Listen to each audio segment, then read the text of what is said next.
We will defend these police officers. Listen to police officers' commands, listen to what we tell you, and just stop. The nation needs to realize that when we tell you to do something, do it. And if you're wrong, you're wrong. If you're right, then the courts will figure it out. We don't get to take the law, we enforce it. But at the end of the day, each and every man is to go home safe. Sometimes the use of force is necessary. You need to comply with the police officer, the way the system was meant to be. Comply with the orders of police officers. Resisting arrest is a real and dangerous crime. Nonpartisan Liberty for All. I'm your host, Dave Bourne, and it is January 20th, 2016, and I'm coming to you live from Las Vegas, Nevada. Thank you for tuning in to Nonpartisan Liberty for All. We're on weeknights, Tuesday, Wednesday, Thursday at 7 o'clock Pacific, 10 o'clock Eastern, and you can listen on Spreaker.com and nonpartisanlibertyforall.com live, and on Spreaker, YouTube, Twitter, SoundCloud, and Tumblr or Tumr. I don't know. There's Tumblr, and then there's like the one that we're on. It's like TUMLR. There's no E. But we were on Tumblr as well. There was just an issue with, I need to fix an issue with Tumblr and with iTunes. So hopefully I'll get that fixed pretty soon. And then we'll be on even more applications and saturate the market. We promote the ideas of true freedom and liberty, meaning being able to do what you want, as long as you respect the freedom of others and don't directly interfere with their freedom, as well as exposing government for what it is, a mafia based on extortion that rules without consent, by threat of force and violence. So today we will be talking about a number of things. I have some stories that I'm going to talk about in the next hour. And then at 8 o'clock, Ken Schortgen, who joins us every other Wednesday, will be on to discuss geopolitics and the economy. So hopefully he'll have some interesting stuff for us to talk about, including the claim last week during the State of the Union that I forget the exact words, but it was something to the effect that anybody who says that the economy is not doing well is a liar. It was, and I don't think he said liar, but he used some words to that effect. I'm trying to think of the exact word that he used. But it was something to that effect, like they're telling you, I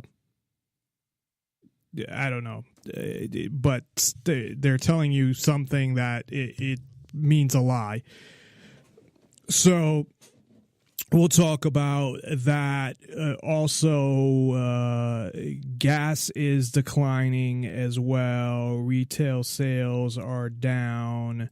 So there's a number of things to talk about, and whatever else Ken has lined up to tell us about. So first I wanted to talk about a couple stories. I kind of just went like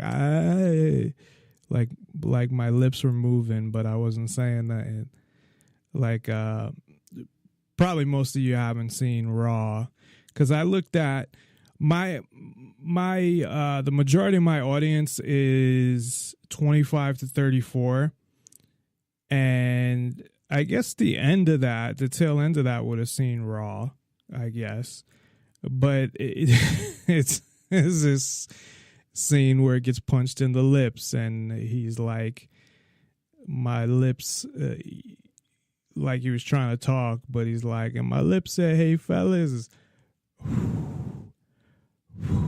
like he was trying to talk, and air came out. It was much funnier in Eddie Murphy Raw, which I think between Delirious and Raw are two of the funniest comedy specials ever.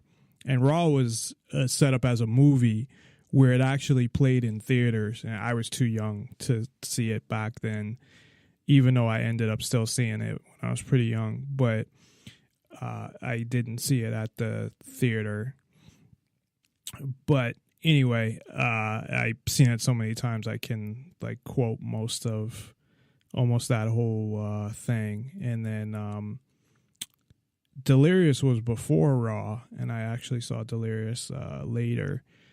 And I don't know which is funnier. They're both pretty funny. I think most people have seen Chris Rock stand up, and Chris Rock is good, but to me, Eddie Murphy is a lot better. But that might be,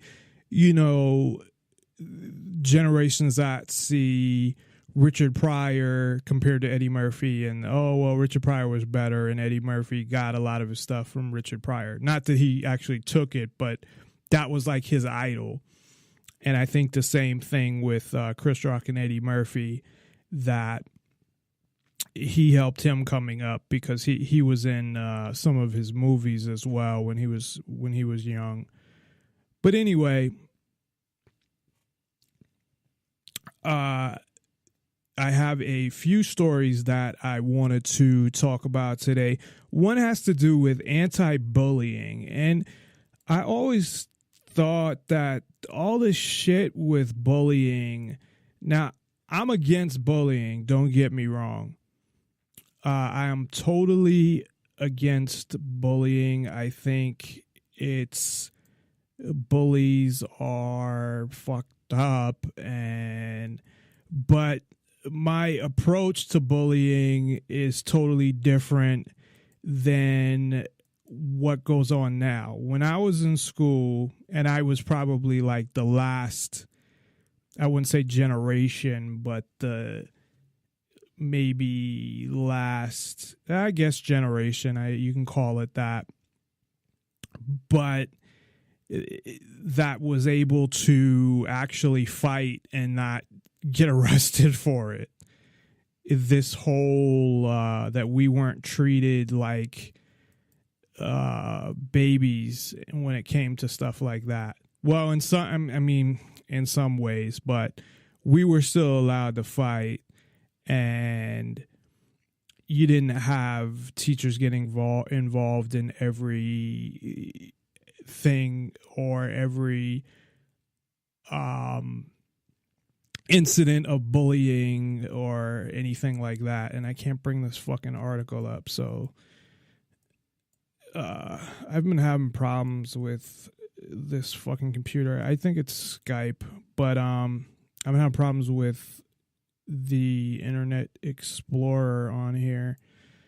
Anyway, I can start going into the article, but I always like to have it up so I can refer back to things, because obviously when I scan through an article, and when I'm trying to get ready for the show, just because there's so much that I have to do, not just for the show. I mean, I have work, and then I have to prepare for the show.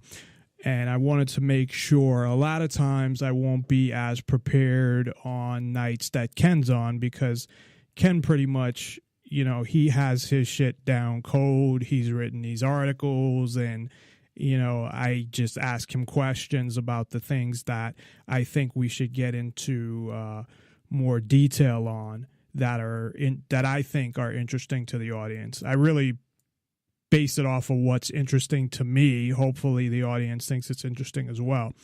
But in Pittsburgh, and there's something going on with this article where it's fucking like stuck.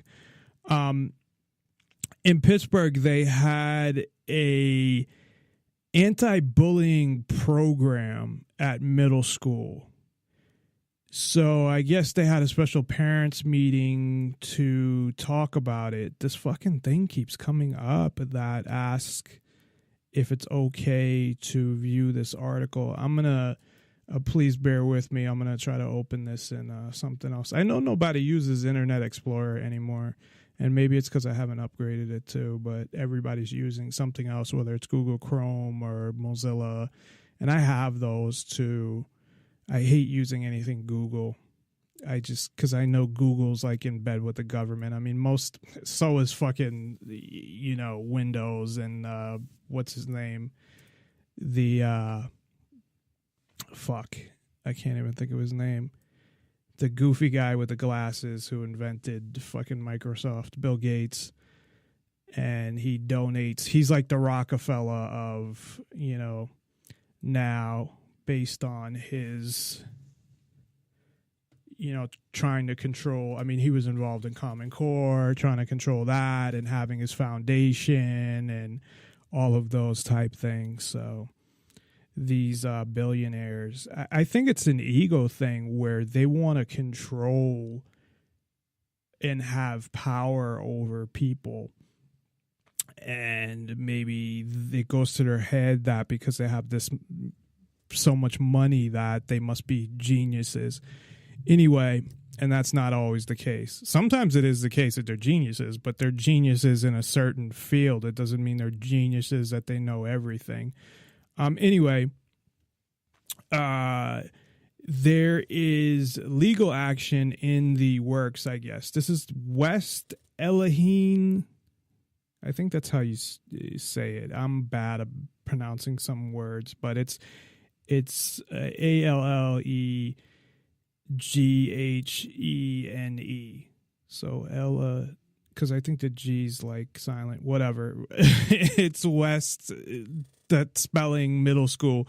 Anyway, according to parents, legal action is in the works after controversial anti-bullying program at the middle school in Pittsburgh. You know what? This seems to happen, to be honest, with articles that are pulled from Drudge. It's like they fuck with it. I honestly think they do. Because I've always had problems pulling articles from Drudge. And I'm not always like, I'm not a huge Drudge person. I go to it because, to me, I know they've been labeled conservative, but they do have a lot of articles that I think relate to freedom. And it depends on the day. But they are definitely a site that I think there is a lot of articles most days. Not a lot, but I mean, you kind of got to scan through and find the good ones. But I mean, every day you'll find a couple good articles in there that represent freedom and are important things to talk about. So anyway, and this article came from Drudge, but it wasn't written by Drudge. It's Pittsburgh CBS local. But I guess they had an emergency meeting, and this is what they're doing. This is what is really fucked up to me. So they're having an exercise, and I guess nobody, the meeting was closed off to the press, that they had a special parents meeting. But this is what they were doing with the kids. During an exercise at a January 15th workshop, students were asked questions amongst their peers and then grouped based on the answers. And this goes back to things like Common Core, where with Common Core, not you, but the government and the school is collecting all of this data on kids. And I think there's the potential to map out what your life is going to be before you're finished with elementary school. I really do. I think the ultimate goal is that they analyze the type of kid, and they push them in a certain direction. So it's like they've decided, we're going to push you this way, and we need more workers in this industry. And the things that they can do with this are unbelievable. Never mind the fact that you'll get labeled a troublemaker just because you fuck up in elementary school, and which is totally unfair, because I knew kids in elementary school that got into some trouble, and then in high school they were fine. I mean, I got into trouble in high school, not really in school, but outside of school, as far as, you know, fights and getting arrested and things like that. And I get a fucking master's degree in business. So not that that means, you know, a lot, but I mean, I'm doing fine. I am somewhat successful outside of the radio show, of course. But so what I'm saying is, if they based it off of, or when I was in elementary school, I was really shy. So if they based it off of that, and I got in a couple fights from standing up to people, which was mostly me getting hit and trying to throw punches back because I was really skinny. But so this is what they did. So they had a circle, and they asked kids to move to the middle of the circle. If I'm just trying to picture this in my head. So I guess they had all the kids in a big circle, like all, and this is middle school. So I think middle school now is like 6th, 7th, and 8th or something. So, and maybe they, because I guess they were, I'm assuming, in the gym. I don't know that it was the whole fucking school. Maybe they did it by grade or did it by groups. But so they said, please move to the middle if you've been impacted by drugs or alcohol, you've been called fat or made fun of, you or someone close to you identifies as gay, lesbian, or transgendered, you've been impacted by mental challenges or learning disabilities, you or your family has ever worried about not having enough money, you or someone close to you has been imprisoned, you have been raised by a single parent. That covers a lot of fucking people. If you've ever been made fun of, most people, even the popular people, have been made fun of. I mean, by maybe an older brother or older sister or parent or relative. So what is the point of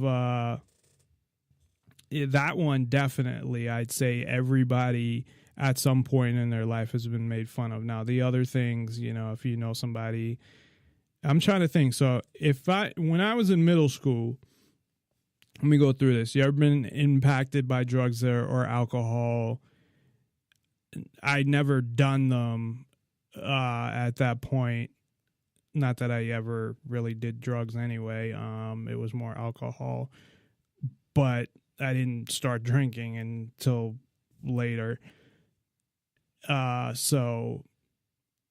it would be yes, because I had a relative that had issues with drugs. So you have been called fat or made fun of. I was so fucking skinny in not elementary school, middle school, that nobody would call me fat, and if they did, it wouldn't bother me anyway.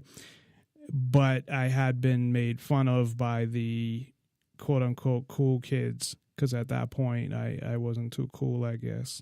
And a lot of that was from shyness.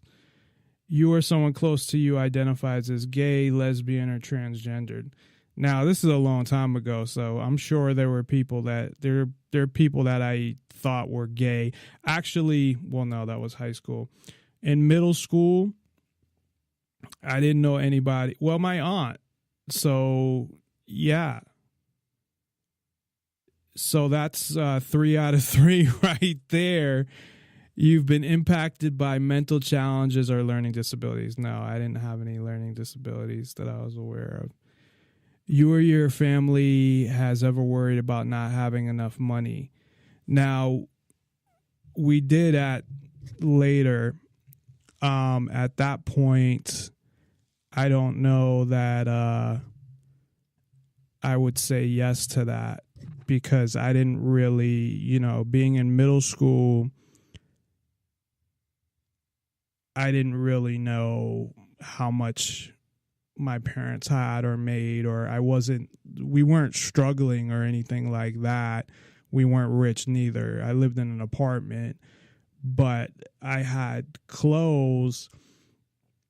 Of course, I don't know that I had expensive stuff or anything like that, but I don't know. I mean, the answer actually would have been yes, but I don't know that I would have known that at that time, because I know that my parents had run up their credit cards and then they did the thing where they paid it off. So I think it would be yes, but I wouldn't have known. And now I'm sitting here like telling, technically I'm telling the world, although it'd probably be like 2 people that hear this, so that's fine. You or somebody close to you has been in prison. That would be no at middle school. Now, high school is totally different, and it depends how you define in prison. I mean, I got arrested at 14, so I didn't go to jail, but I mean, I was in the jail cell waiting. Actually, I had to spend the night in the jail cell at the police station. So if you count that as being in prison, but that was not in middle school. So, and you have been raised by a single parent, and that's not true. So I guess out of these 1, 2, 3, 4, 5 out of 7 that actually would have applied to me. So now what the fuck did they do with this shit? So Diane Colser, and who the fuck is that? Because I don't remember seeing her name anywhere. So they say this lady's name, but they don't say who she is. But whoever she is, she might be one of the parents. There is now so much damage done to these children, and there's no way to go back and make this better for them. I don't know that I agree with that. It says the district says students were told that they did not have to share if they did not feel comfortable, but parents say they wish they would have seen the questions prior to the workshop. First of all, why are they doing a workshop like that within the school? See, this is where, and this is my problem with things like Common Core. And believe it or not, this was my problem when I was a kid as well, when I was going to school, is that, and my father actually, believe it or not, believed in this as well, as that schools should not be teaching discipline. So he kind of backed me up to an extent. My father was a weird guy, not weird like that type of weird, but like he would back me up on certain things, but then he was just nuts, and I got hit a lot and stuff like that. But I'd rather get hit than get grounded. But I guess if they're saying things are way too sensitive at this point, definitely. Now, I think maybe that they weren't enough, and I don't want to spend my whole hour before Ken comes on this story, but we still got a half hour, so there's at least one other story that I want to make sure that I do cover regarding guns. But, and I always put more stories than I need just to make sure I have enough time to cover stuff. But anybody who listens to the show knows that I can just talk forever. Which is weird because in a social environment, I'm not really like that if I'm not comfortable with the people I'm around. So I save it all for the air. I save it all for you, my fans. I have like 2 fans or something, if I'm lucky. But I guess they're saying that them thinking about it, because to be honest, they don't know who moved over there for what. I'm sure of this, though, because just remembering how they would do stuff, they probably did it one at a time. So they knew who went over because of what, because they said the first one, and then some kids went in the circle, and then this one, and some kids went in a circle, and then this one. I don't understand the point of this. And I guess they're saying the damage done is that, I guess I could think of two ways that other kids would know about it and that maybe it got them thinking about it. But again, there's a lot of, I think there needs to be a balance. First of all, I don't believe in government schools and don't think they should exist. So I always have to add that so everybody knows. I think it's easy to eliminate that too, because all you got to do is just fucking homeschool your kids. You can, especially with the internet. I mean, now that we have the internet, it is easy to find groups and find like-minded people, and you can develop your own little private school, essentially. You can homeschool your kids and share, I don't mean share your kids, but share responsibilities where if you work during the days and someone else works at night, or that a parent who is off, who doesn't work, can do the homeschooling during the day, and then you can promise to watch the kids during the weekend. You know, there's all types of things that you can work out with people, or maybe you can just throw them some money, however you want to do that. But I think it's getting to the point where there's no excuse. And I've heard people say, well, because of this and because of that. I guess if you live in a rural type area or something like that, but if you live in a city, like if you live in Las Vegas, I don't really think that there should be any reason why you shouldn't be able to homeschool your kids, whether it's through you doing it yourself, which is the ideal way to do it. Because I honestly think that if you have kids, that the majority of time between the time they're born and maybe like 10, or, you know, and maybe I'm putting that age too high. I'm forgetting, you know, how mature, 10-year-olds are, and how much they know, because they know a lot. So maybe 8, or I don't know what the age is, and it's going to depend on the kid. But the majority of time, if it's going to be spent with an adult, should be spent with the fucking parent, not government babysitting.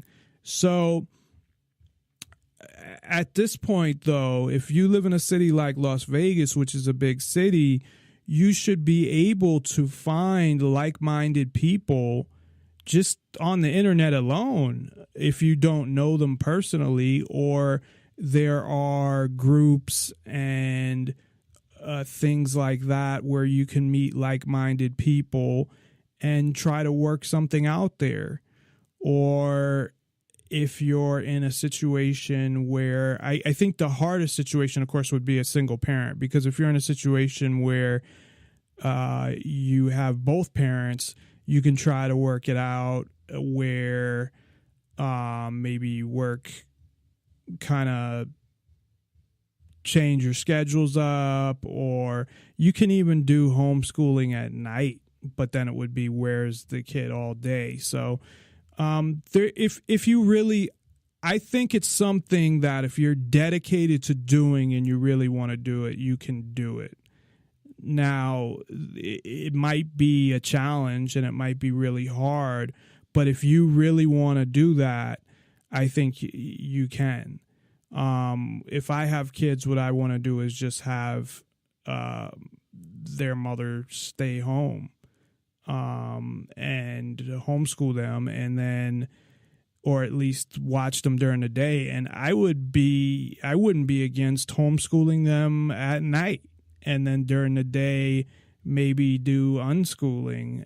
but then have more of a structure at night. Because I think I've looked at unschooling, and that's basically where the schooling is more dictated by the kid themselves.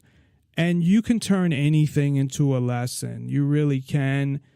And you look at the things. I mean, the first thing I would do is look at what, and I'd start basically at an elementary school level, and then I can worry about later, higher grades later, and not even base it off the grade system, but things that you need to know later in your life to actually live on your own. But I put together all those things, and then how to achieve teaching them all of those things. And I think for things like math, and even though you can turn things into math problems, I understand that, but I wouldn't go 100% unschooling. But on the other side, I believe in peaceful parenting, and I believe that a kid is their own person. They own themselves. And I know it's probably hard to balance that, but I wouldn't want to discipline them. I wouldn't want to say, oh, you didn't do this, you're grounded, go to your room, or hit them, or anything like that. Because I don't think that does anything positive. I don't. I think kids need to learn on their own. Now, I think that if you're that type of parent, that you have to be even more involved, that you have to be there all the time, and you have to be able to be there to explain these things. But you get in a situation because of that where your kid trusts you because they know you're not going to punish them, or they don't have to worry about telling you the truth or anything like that, and that you're more of a friend. And I think that's how it should be, to be honest. I think, or maybe not a friend is the right word, like more of a mentor than the definition of a traditional parent that is I can't say the word right now, authoritative. Because what happens is, and I've talked about this before, is that your kid gets turned over to the government essentially at 18. That's really what happens. And then they've grown up their whole life with government schools, government media, politicians, and their parents telling them, do this, do that. Why? Because I told you, because I said so. And what happens is they don't question anything. They just grow up to be slaves of the system. So I think that freedom has to start at a young age, and that's just my opinion. Now, people will tell me, well, you don't have kids, so you don't know what it's like. But there are people that do and that practice that, and I've seen the results of that. So I guess I'll just have to wait and see. But I think you have to start right away as opposed to later, because then I think it will be even harder. But going back to the kids here, that I guess they're lining up for a lawsuit. So, and some of this I don't understand, because it says Brozovic, and I don't know who that is because it doesn't say, unless that's the one name mentioned. No, it doesn't say. It doesn't mention who that is, if that's the principal or if that's whatever. Maybe it does after the fact. But it says, Pram Brozovic added, I asked the administrators to do the same thing they asked the kids to do: stand in a circle, put a mask on, and step in the circle and say all your problems. So I guess these are the teachers. And then it says, okay, Brosebrick believes the exercise gave the bullies ammunition. Well, of course, if you're telling your problems and then they're going to make fun of you later. But this whole bullying thing is, you know, I was bullied when I was a kid. And really the way to take care of a bully most of the time is to knock them the fuck out. Now, they won't teach you that now. Now you'll get arrested. It's insane that you stand up to a bully and just clock them and you'll get arrested. And I think that's what you should do. Now, unfortunately, that didn't work out for me too well. But usually a lot of bullies are insecure and people pick on them. So it depends on the person. It did work for me with some people, just standing up to somebody. And not that they were scared or even that I could beat them up, but they knew, okay, well, if I bother him, then I'm going to have to fight him, you know, whether I could beat him up or not. So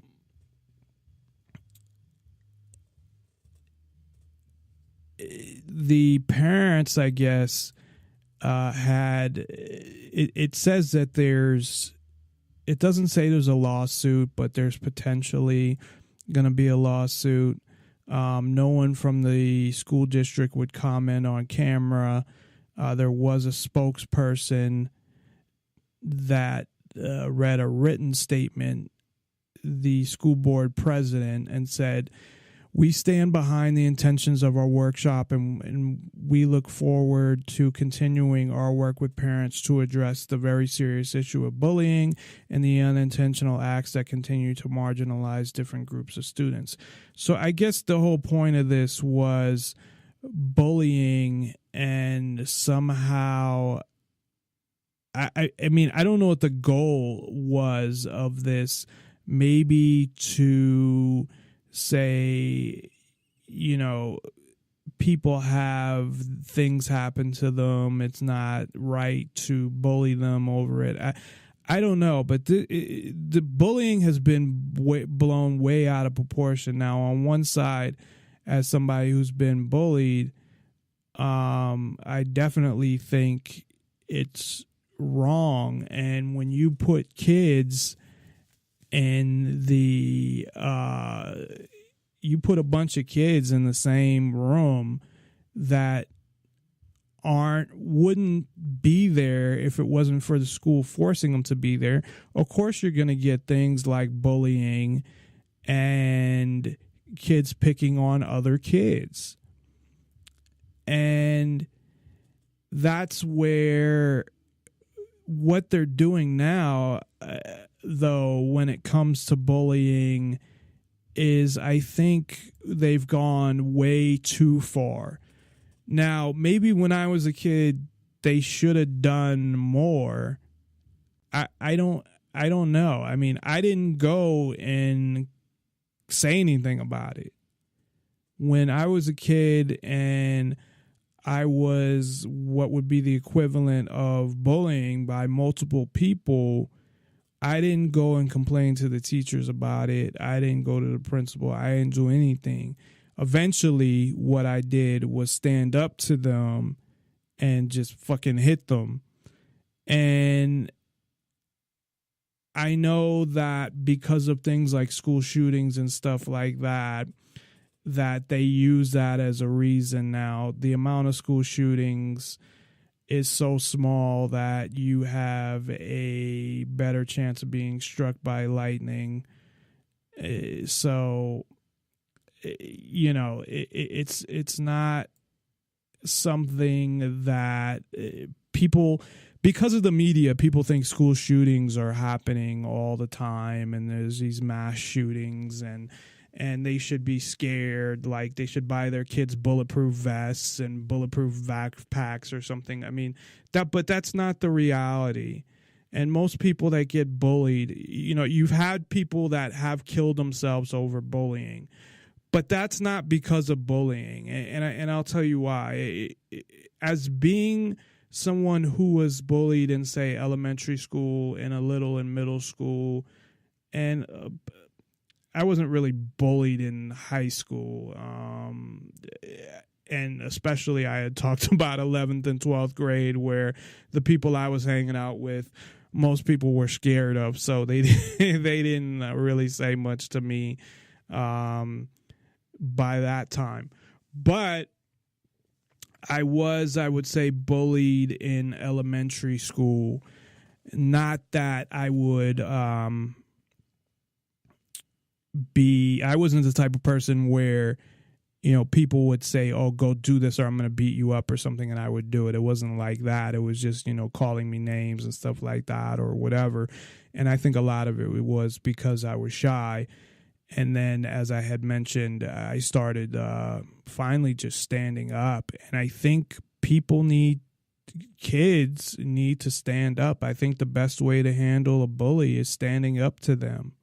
I do. And if it comes down to a physical thing, then it does. And worrying about, when you're talking about elementary school and middle school, I don't think that you should be worrying about, well, we need to stop bullying because if we don't, or we need to make sure that people don't get in physical altercations, because if they do, there might be a school shooting, because that's not going to happen when it comes to middle schools and elementary schools. Now, high schools is a little different, but still, the amount of shootings is just, when you look at the percentages, it's vastly overrated. But I don't know, thinking about when I was a kid, again, I didn't go to anybody. And it made, I remember like second or third grade, and this kid that used to pick on me, and it made school really hard. Like, I didn't want to go there. And, thinking the way I do now, of course, I probably would have came in with a fucking baseball bat and smashed that fucking kid's head in. But I mean, at being 7 or 8 years old, I don't know that how much damage that would have done. But I'm not advocating that kids go to school with a baseball bat and smash the kid's head in. But I think you need to stand up, whether it's you stand up by vocally or telling them off or something along those lines. But I honestly think if it comes down to you got to fight, then you got to stand up to the bully and fight them. And schools are totally against that, even more so now than they were, years ago. And police get involved now, and it's just it's crazy. And they want to get so involved in these kids' lives where they don't have any privacy, they don't have anything, and their solution is to gather all this data and get involved in these kids' lives and find out all this stuff about them and prosecute people that bully people. I mean, I was starting to get into, you've had suicides, and what I was about to say was, I was bullied. During the time I was bullied, I never thought about killing myself. And what I'm saying is that there's other issues there. If somebody kills themselves, it's not because they were bullied. There are plenty of kids that are bullied. Now, I'm not saying that didn't contribute, but there are plenty of kids that are bullied and don't commit suicide. So there's obviously other things going on. And maybe even if they weren't bullied, they would have killed themselves. I don't know. But that might have been the last thing that kind of pushed them over the edge. But they had all these other issues as well. And I know there's, I'm not familiar with all the legislation, but I know they passed legislation. There have been kids that have been charged with crimes for bullying. And I would say that bullying, as long as you're not physical, in a way is free speech. Now, it might be considered harassment, and they could charge someone with harassment. But you're talking about kids. There's really no crime that I think kids in school should be charged with the exception of murder or attempted murder or something really serious like that. I, of course, think that all drugs should be legal. So, I don't think they should be charged with a drug charge. But I know that even back when I was in school that they would charge somebody if they caught them with drugs. But they're charging kids with all of this stuff now, and it's getting pretty ridiculous.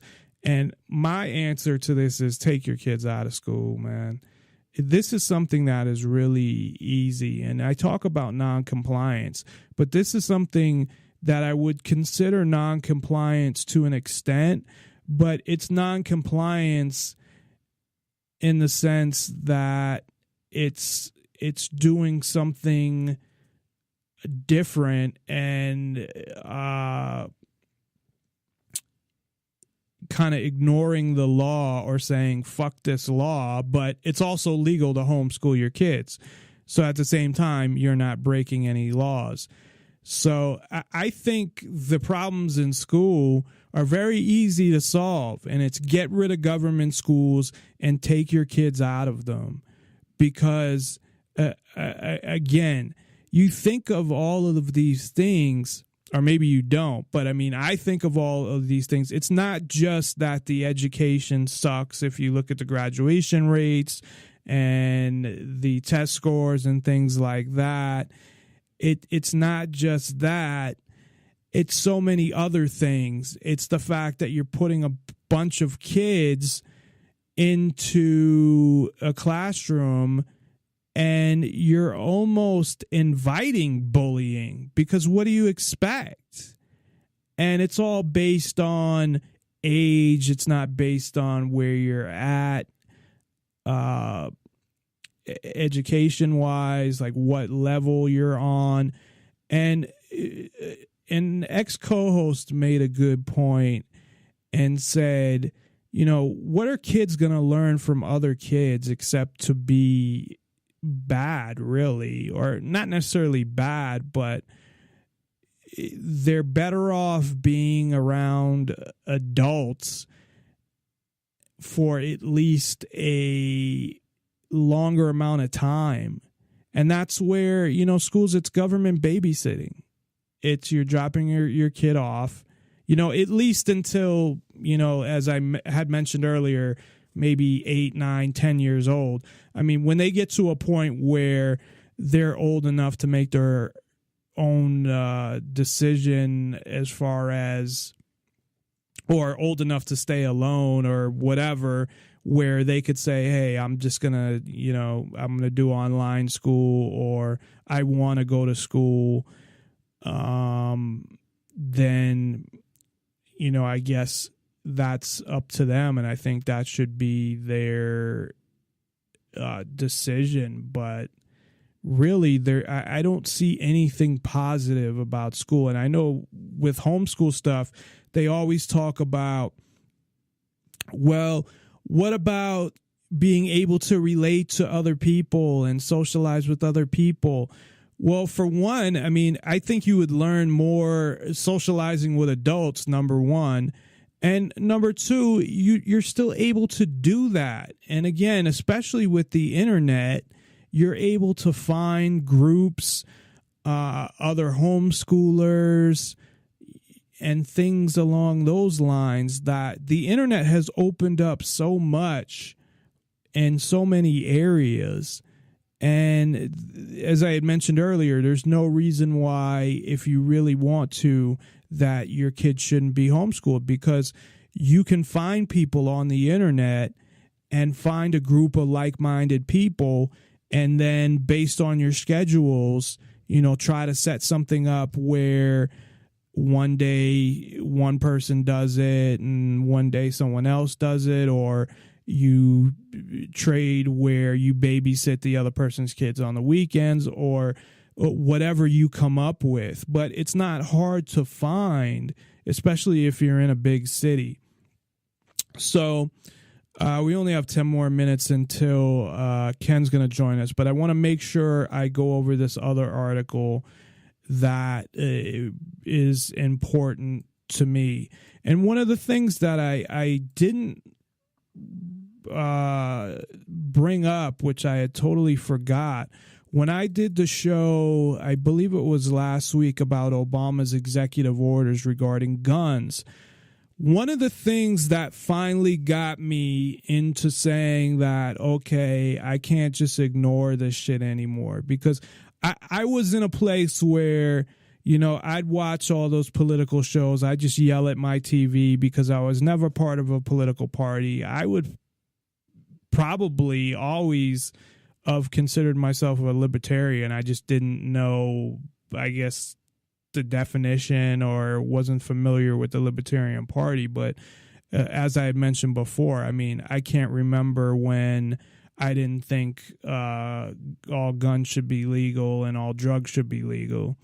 And I always hated political parties. I thought they were full of shit. And I'd always watch the different, MSNBC and then Fox, and, compare how they're full of shit. And I got to a point where I'm just like, you know what? I don't want to deal with any of this shit anymore. And it's not going to make a difference anyway. So I had even stopped watching some of that stuff because I would get too mad. That was back when I was a lot angrier, I think.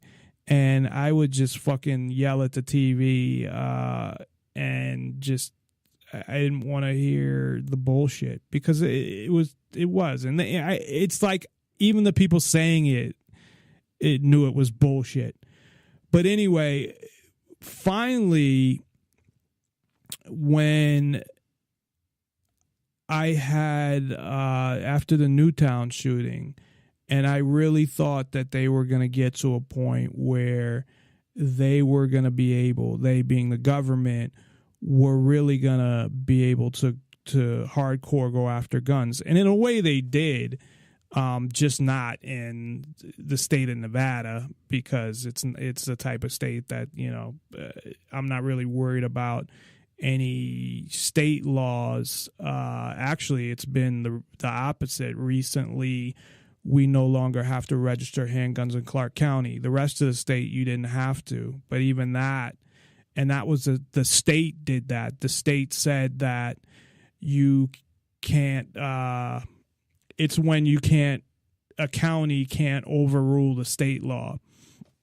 So really, we pretty much are up there with the states that have some of the freest gun laws in the country. I mean, the only other two states that I would say have more freedom, from what I understand, is Arizona and Vermont, because you don't have to get a permit to carry. That would be the only thing that the state mandates that the federal government doesn't. So you take that away, then the only laws we have in Nevada are the federal laws, that there are no state gun laws as far as I know. But there is a federal bill that would allow for suing gun manufacturers for people that are killed by a gun. Now, I thought this was by state, because I remember reading about this and how certain states had laws that said you cannot sue the gun manufacturers, and some states I thought you could. But it says in this article from RT that there was a protection law, the Lawful Commerce and Arms Act of 2005, which shields it from litigation over gun crimes. So maybe when I looked at it, it was prior to that, but I had thought that some states you could still sue. So they're essentially trying to repeal this law. And I do like repealing of laws, but not in this case. There shouldn't even have to be a law. This is one of the most ridiculous fucking things that I've ever heard of in my life. And I'm tired of, as I guess I call myself a gun enthusiast, I am a member of a range. I have different types of guns that I go shoot there. That this is getting ridiculous with trying to hold gun manufacturers accountable. And you have this fucking douchebag, Representative Adam Schiff from California, of course, Democrat. He said in an interview, and his analogy sucks. I'm just going to say that before I even read it. But if you're a pharmaceutical company and sell faulty drugs, you can be held liable. Yes, faulty drugs is the point. Faulty. If you're a liquor store and sell to minors, you can be held liable. Okay. Same thing with a gun store. If you don't go through a background check and whatever, you can be held liable. Why should it be any different for gun manufacturers? Oh, and the other one was if you're a car maker and your airbag kills someone, you're potentially liable. That would mean a faulty fucking airbag. So what you're talking about is that these things are faulty, that there's something wrong with them, that they are doing things that they're not supposed to do. So the equivalent is if a gun backfires and shoots you in the face, then you can sue the gun industry. Or safety doesn't work and you shoot somebody by accident because the safety was, although you shouldn't even do that, you should know better by gun safety laws, but whatever. If the safety was faulty or something like that. So his analogies are just fucking stupid. Now, what this obviously would do is try to put the gun manufacturers out of business so they cannot sell guns. And what they would probably do is sell guns in other countries, or because if you think about it, what is a judge going to award somebody? Because they're going to look at it as, oh, well, you're negligible for murder, so we're going to award the plaintiff, $10 million. And if you're getting those suits all the time, even for illegal gun, I mean, what the fuck? And I had mentioned yesterday when I was talking about political correctness and how guns fall into that it's in politically incorrect. I was fucking that up, putting the N on the wrong one. To talk about guns in a positive way, in any way, really. And I had mentioned when I was in college and I went to school in Boston that I had to do a presentation, and my presentation was going to be, because they've been doing this forever, how guns are portrayed in the media. And not that I like to say my age, but this is, I believe, 2000. So this is 15 years ago, or 16 years ago, that the media was still negative towards guns and the way that they talked about and presented them, and they would in any rap video they would blur them out. They would bleep any word for gun in any rap song. It was crazy. I mean, it is crazy because it continues, and it's it goes back to this whole thing of, I believe that the goal is to ultimately ban guns, because then you have an unarmed populace and you have the government there able to essentially, they know that there's an unarmed populace and they know they can probably get away with whatever they want because they're armed and the people aren't. But I don't know. It frustrates me so much when it comes to this, because these are idiots that just don't know. Maybe idiot isn't the right word. They're naive. They don't know anything about guns. They don't know about collecting guns, or how different guns are, different calibers are totally different and they shoot different, and how much that guns protect people. I mean, I found an estimate, and I looked at a couple of articles.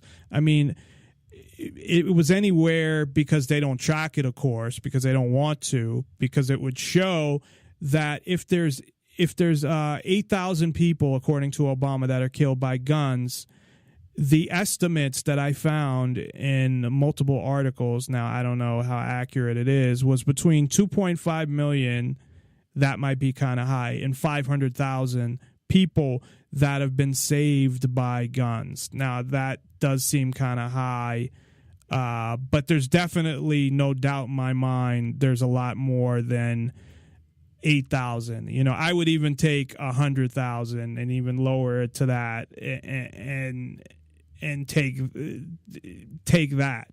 I mean, that's still a huge amount of people, and it doesn't necessarily mean that people are shot. There's just pulling out of a gun. There's having a gun visible, open carrying, or knowing that somebody has a gun. I mean, it's a deterrent in so many ways. And I'm so sick of these motherfuckers who sit there with their own private security protecting them, and it's not okay for, and then they tell you how dangerous things are, but no, things are so dangerous, but you can't have a gun to protect yourself. And it's not just that. It's also protecting yourself against the government. And that's the main reason, is that we're heading into, obviously, territory where the government is getting, I don't know if you have a rating of 1 to 100 where the government is at, but what I believe and what I've talked about before is that government, and if you look up the definition of government, you'll see in every fucking definition the word control, that ultimately it's to control every aspect of everyone's lives and to control everything in society along with it. And where they're at now, I don't know, but they're getting close to the end. And at some point, people have to stand up. Now, I'm not advocating initiation of force or attacking anybody or anything like that. I only talk about self-defense, and that's it. But this demonization of guns, and I saw it in Massachusetts, how they brought people up to look at guns as bad things. And what did that do? Well, only criminals, for the most part, were attracted to guns because they were brought up to think that guns were evil things. So I'm going to take a quick break because we have Ken waiting. And then when we come back, Ken will join us. Lots of things to talk about in the economy. So we'll be right back after this with Ken Schortgen of the Daily Economist. That's thedailyeconomist.com. Also, check out Carrot Bars there as well. He has information on Carrot Bars, which is essentially you can buy gold, have a debit card. The company holds your gold, but you're able to convert it to any currency on your debit card and use gold essentially, to purchase things. I mean, you have to convert it first to dollars or wherever you are. That's the other thing too. It's offshore and you can convert it to any currency you want. So check that out at Ken's website as well. And we'll be right back after this. Nonpartisanlibertyforall.com. Oh, also, if you'd like to call in and you have any questions for Ken, who is filled with knowledge, and I'm not being sarcastic, I'm serious. Ken is literally filled with knowledge. I don't know. He does have a big head, I guess. So maybe he has an extra large brain where he fits all that knowledge. But you can call in at 702-470-7664. That's 702-470-7664. You can also Skype into the show. Just send a contact request to Nonpartisan Liberty for All. It's all one word. And let us know your name, where you're calling from, and what you want to talk about. And if you're calling in, if you could text first with the same information, I would appreciate that, so I don't have to screen the call. So again, we'll be right back after this. NonpartisanLibertyForAll.com, and check out Ken at thedailyeconomist.com.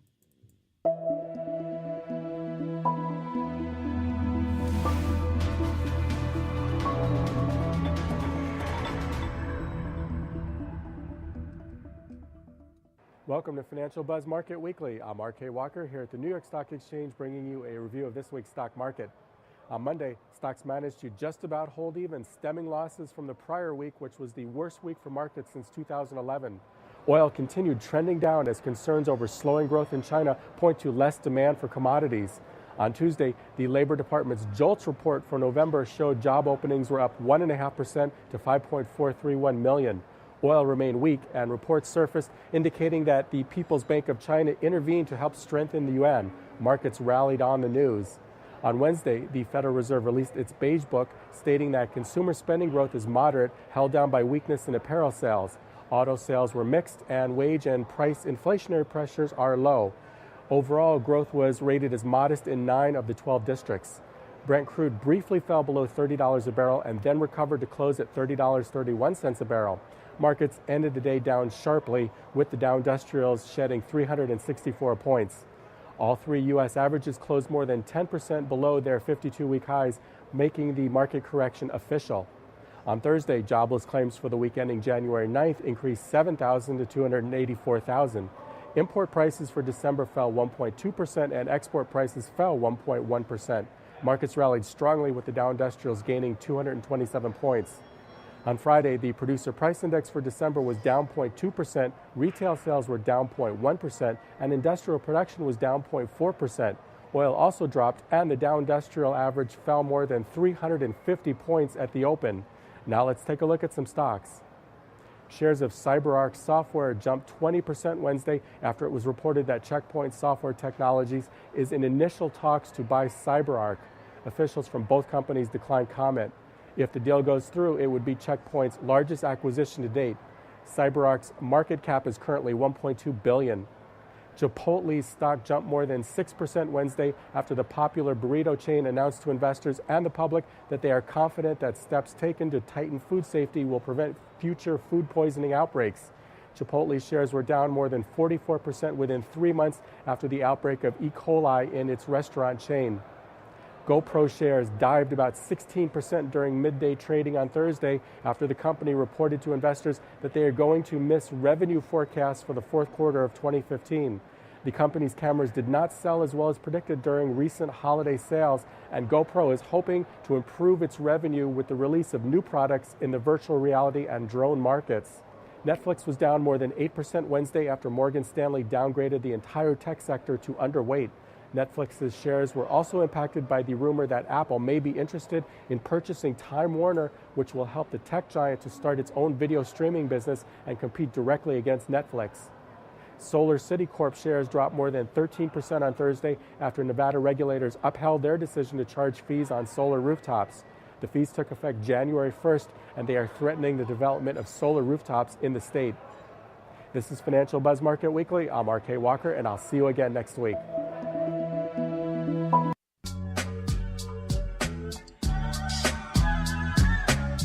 Promoting the ideas of true freedom and liberty, nonpartisan liberty for all radio with Dave Bourne.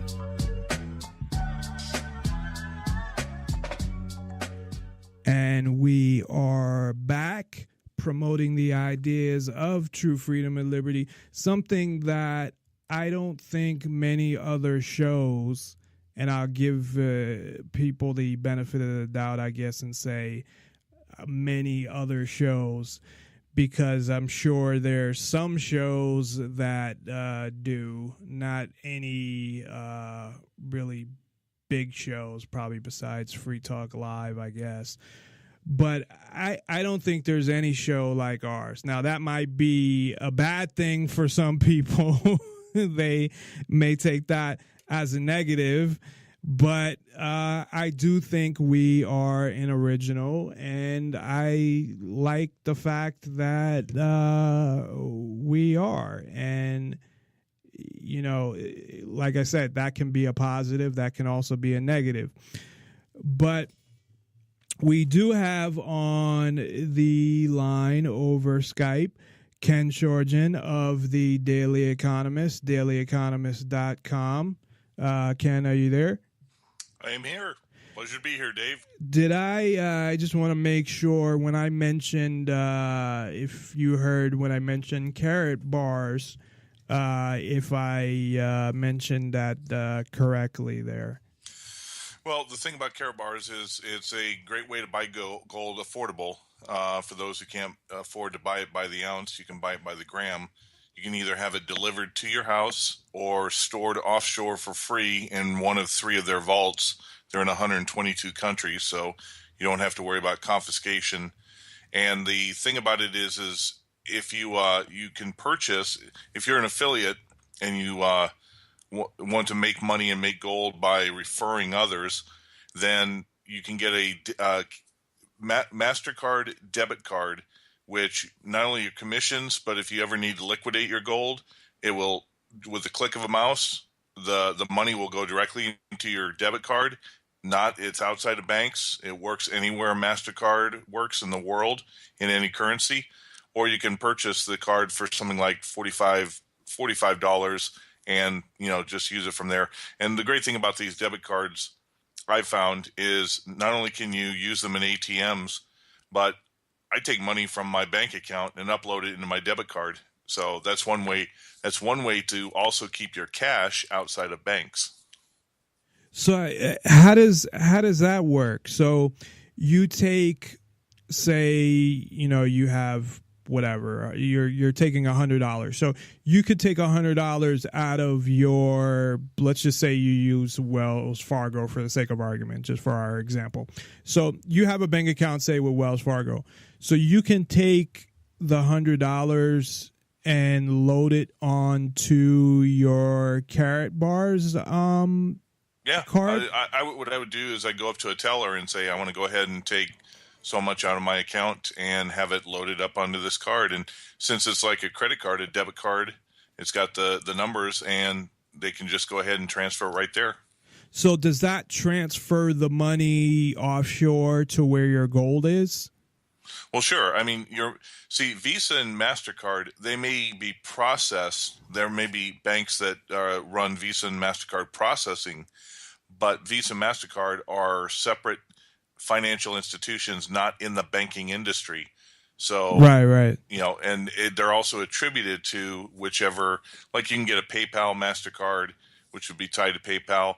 this case, you get a Karatbars debit MasterCard, and it works just like if you went to your grocery store and got one of those Visa gift cards and paid the lady at the checkout $500, and your gift card is a debit card worth $500 used anywhere in the world in any currency. That's what the equivalent is. Only it's not a one-time card.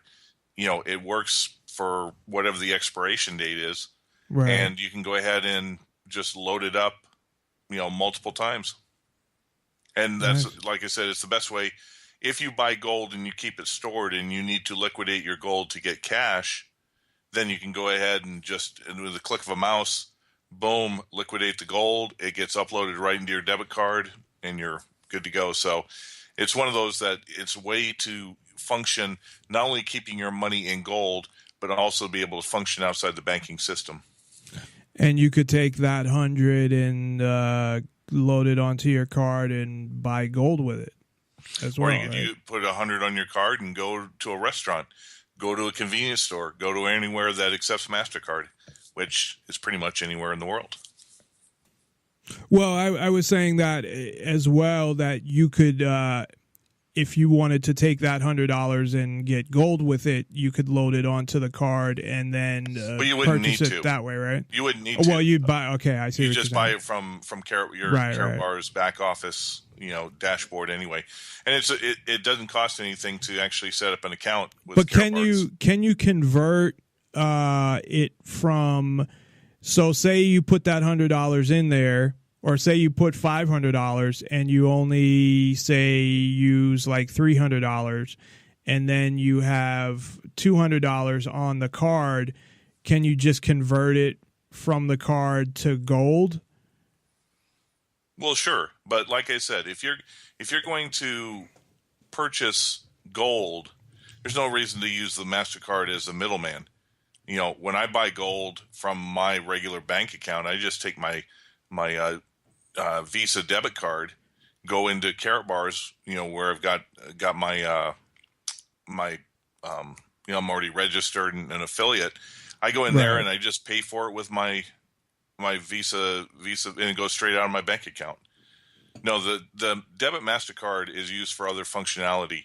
If you want to buy gold, you do it in the normal process. I wouldn't upload to the MasterCard and then buy gold. No, that's adding an extra step. Plus, you're going to pay fees when you do that. So there's no reason to do that. Yeah, and just real quick, because I don't want to spend a lot of time on this, but if is all your gold stored on the card, or do you? No, the gold is physical. It's physical gold. Right. No, I understand that. It's only when you liquidate it that it gets transferred. Okay, from that's what I'm physical saying. Gold into digital currency on your card. That it's not like on your card is you can't use the gold, but it's sitting. You actually have to load it onto the card so you have your account somewhere, and then you just load it onto back the office and say right. you want to go ahead and sell the gold right there, and they'll transfer it if you have a MasterCard. Like I said, if you're an affiliate and you are referring people and receiving commissions, then you get the card pretty much for like $25 after you get $25 worth of commissions. If you don't want to do it that way, but you want the card anyway, it's going to cost about $45, and they'll send you the card, and you can use it just in the same way. Okay.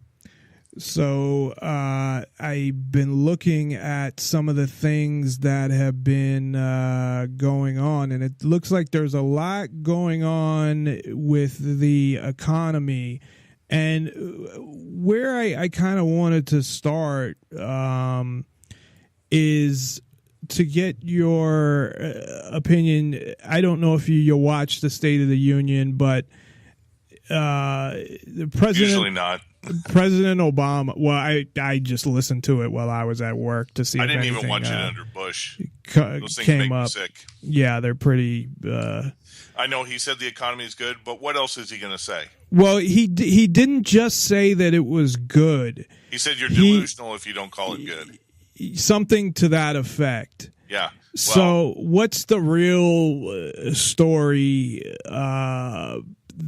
of what's going on with the economy. What's the story going on? The collapse is happening now. There's a gentleman named Bill Holter.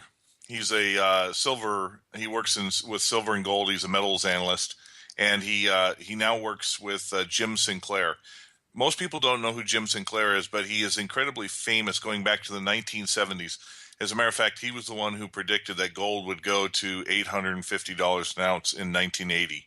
He has a lot of credibility. As a matter of fact, he was the primary and head consultant by the Chinese to set up their new Shanghai Gold Exchange. So this guy has all the credibility when it comes to metals, even more than anybody you might see on the internet or the alternative media. Just an aside, because I know you had mentioned that before, that they were setting up their exchange. So have they completed that, and are they selling it at a different price? Well, no, they're not selling it at a different price, but the Shanghai Gold Exchange has been up for about a year. What they do is they sell physical gold. Now, the spot price that is done through the London Fix and the COMEX. Now, they're two different things. There's the spot price, and then there's the paper price. The spot price is determined by London twice a day in this little office. They've been doing it for 100 and some odd years.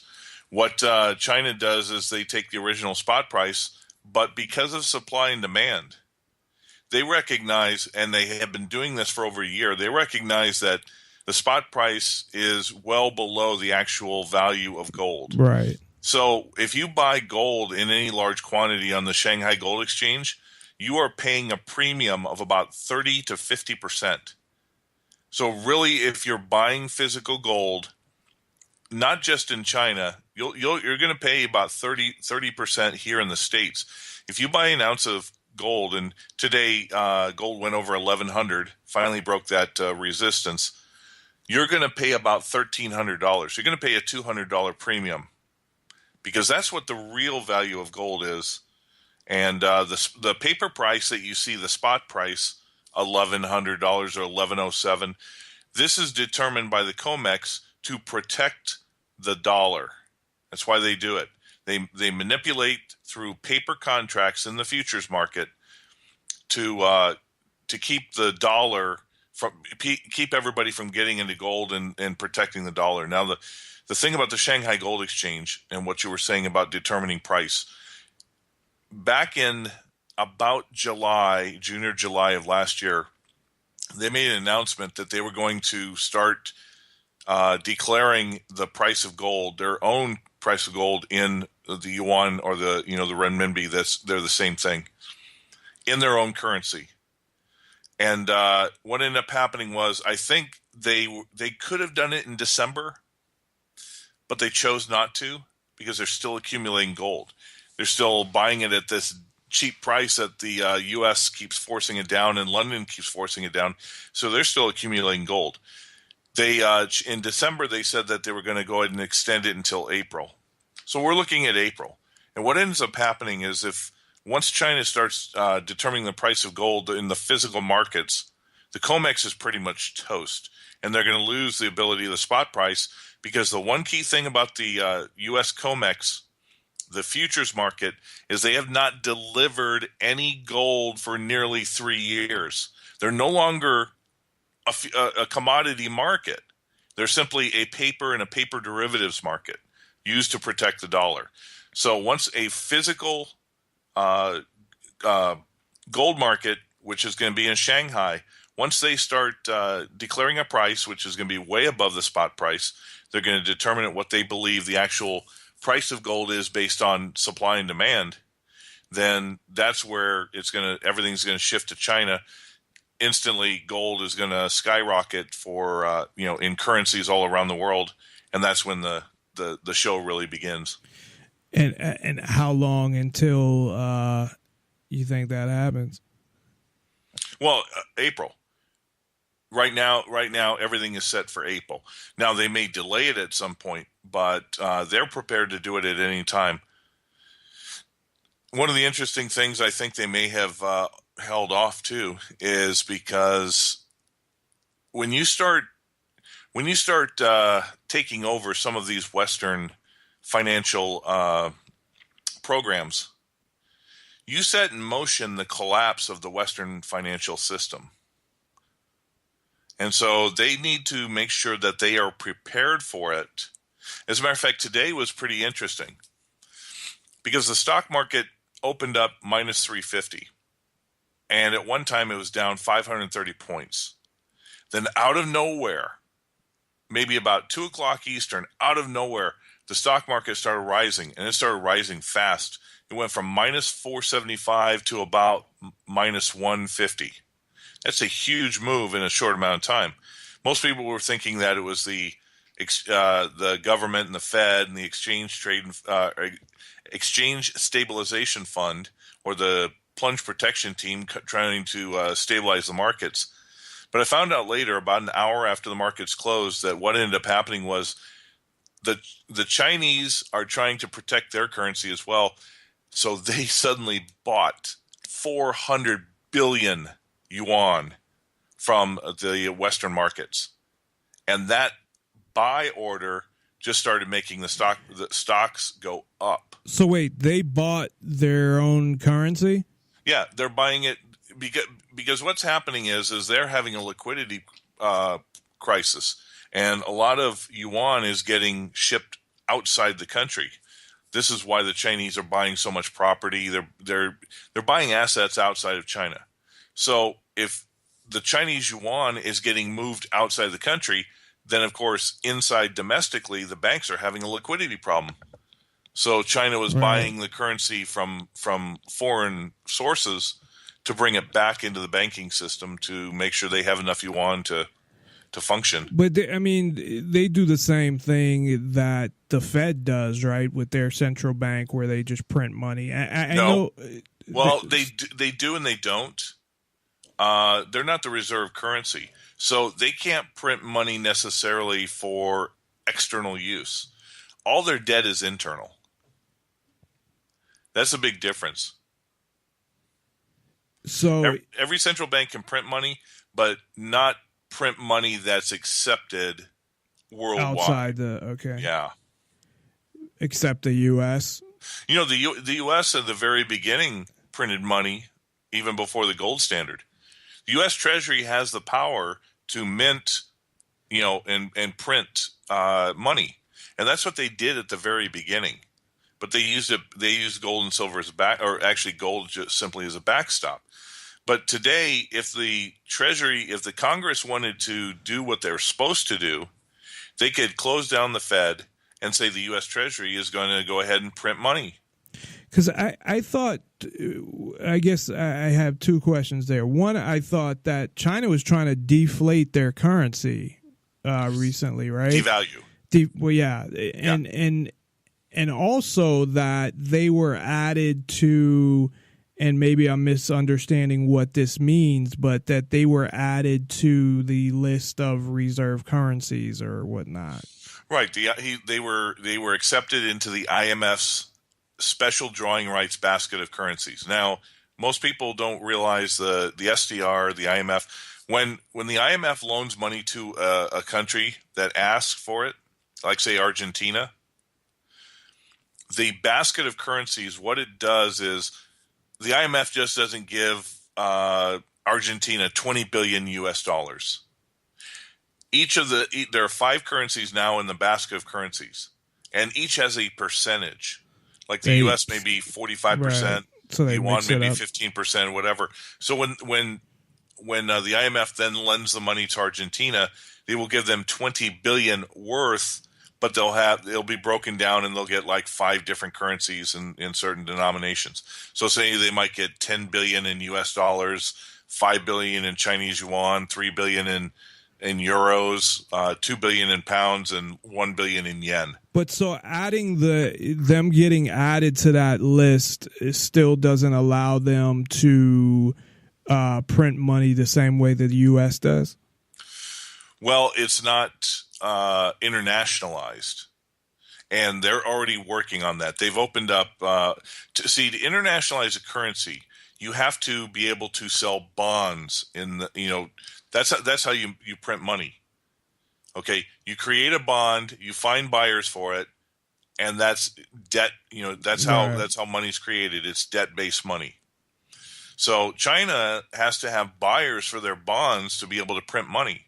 Well, that's why everything's been internal. In the U.S., the Fed buys the bonds. They do now, but for until 2010, 2011, when QE started coming out, foreigners bought the bonds. The petrodollar agreement. As part of the petrodollar agreement, Saudi Arabia was forced to take its reserves and buy treasury bonds. And when China does trade with the U.S. and there's a big trade deficit, say if China has $200 billion per quarter that they have, they get in excess trade, they don't want to keep $200 billion in dollar bills or $100 bills.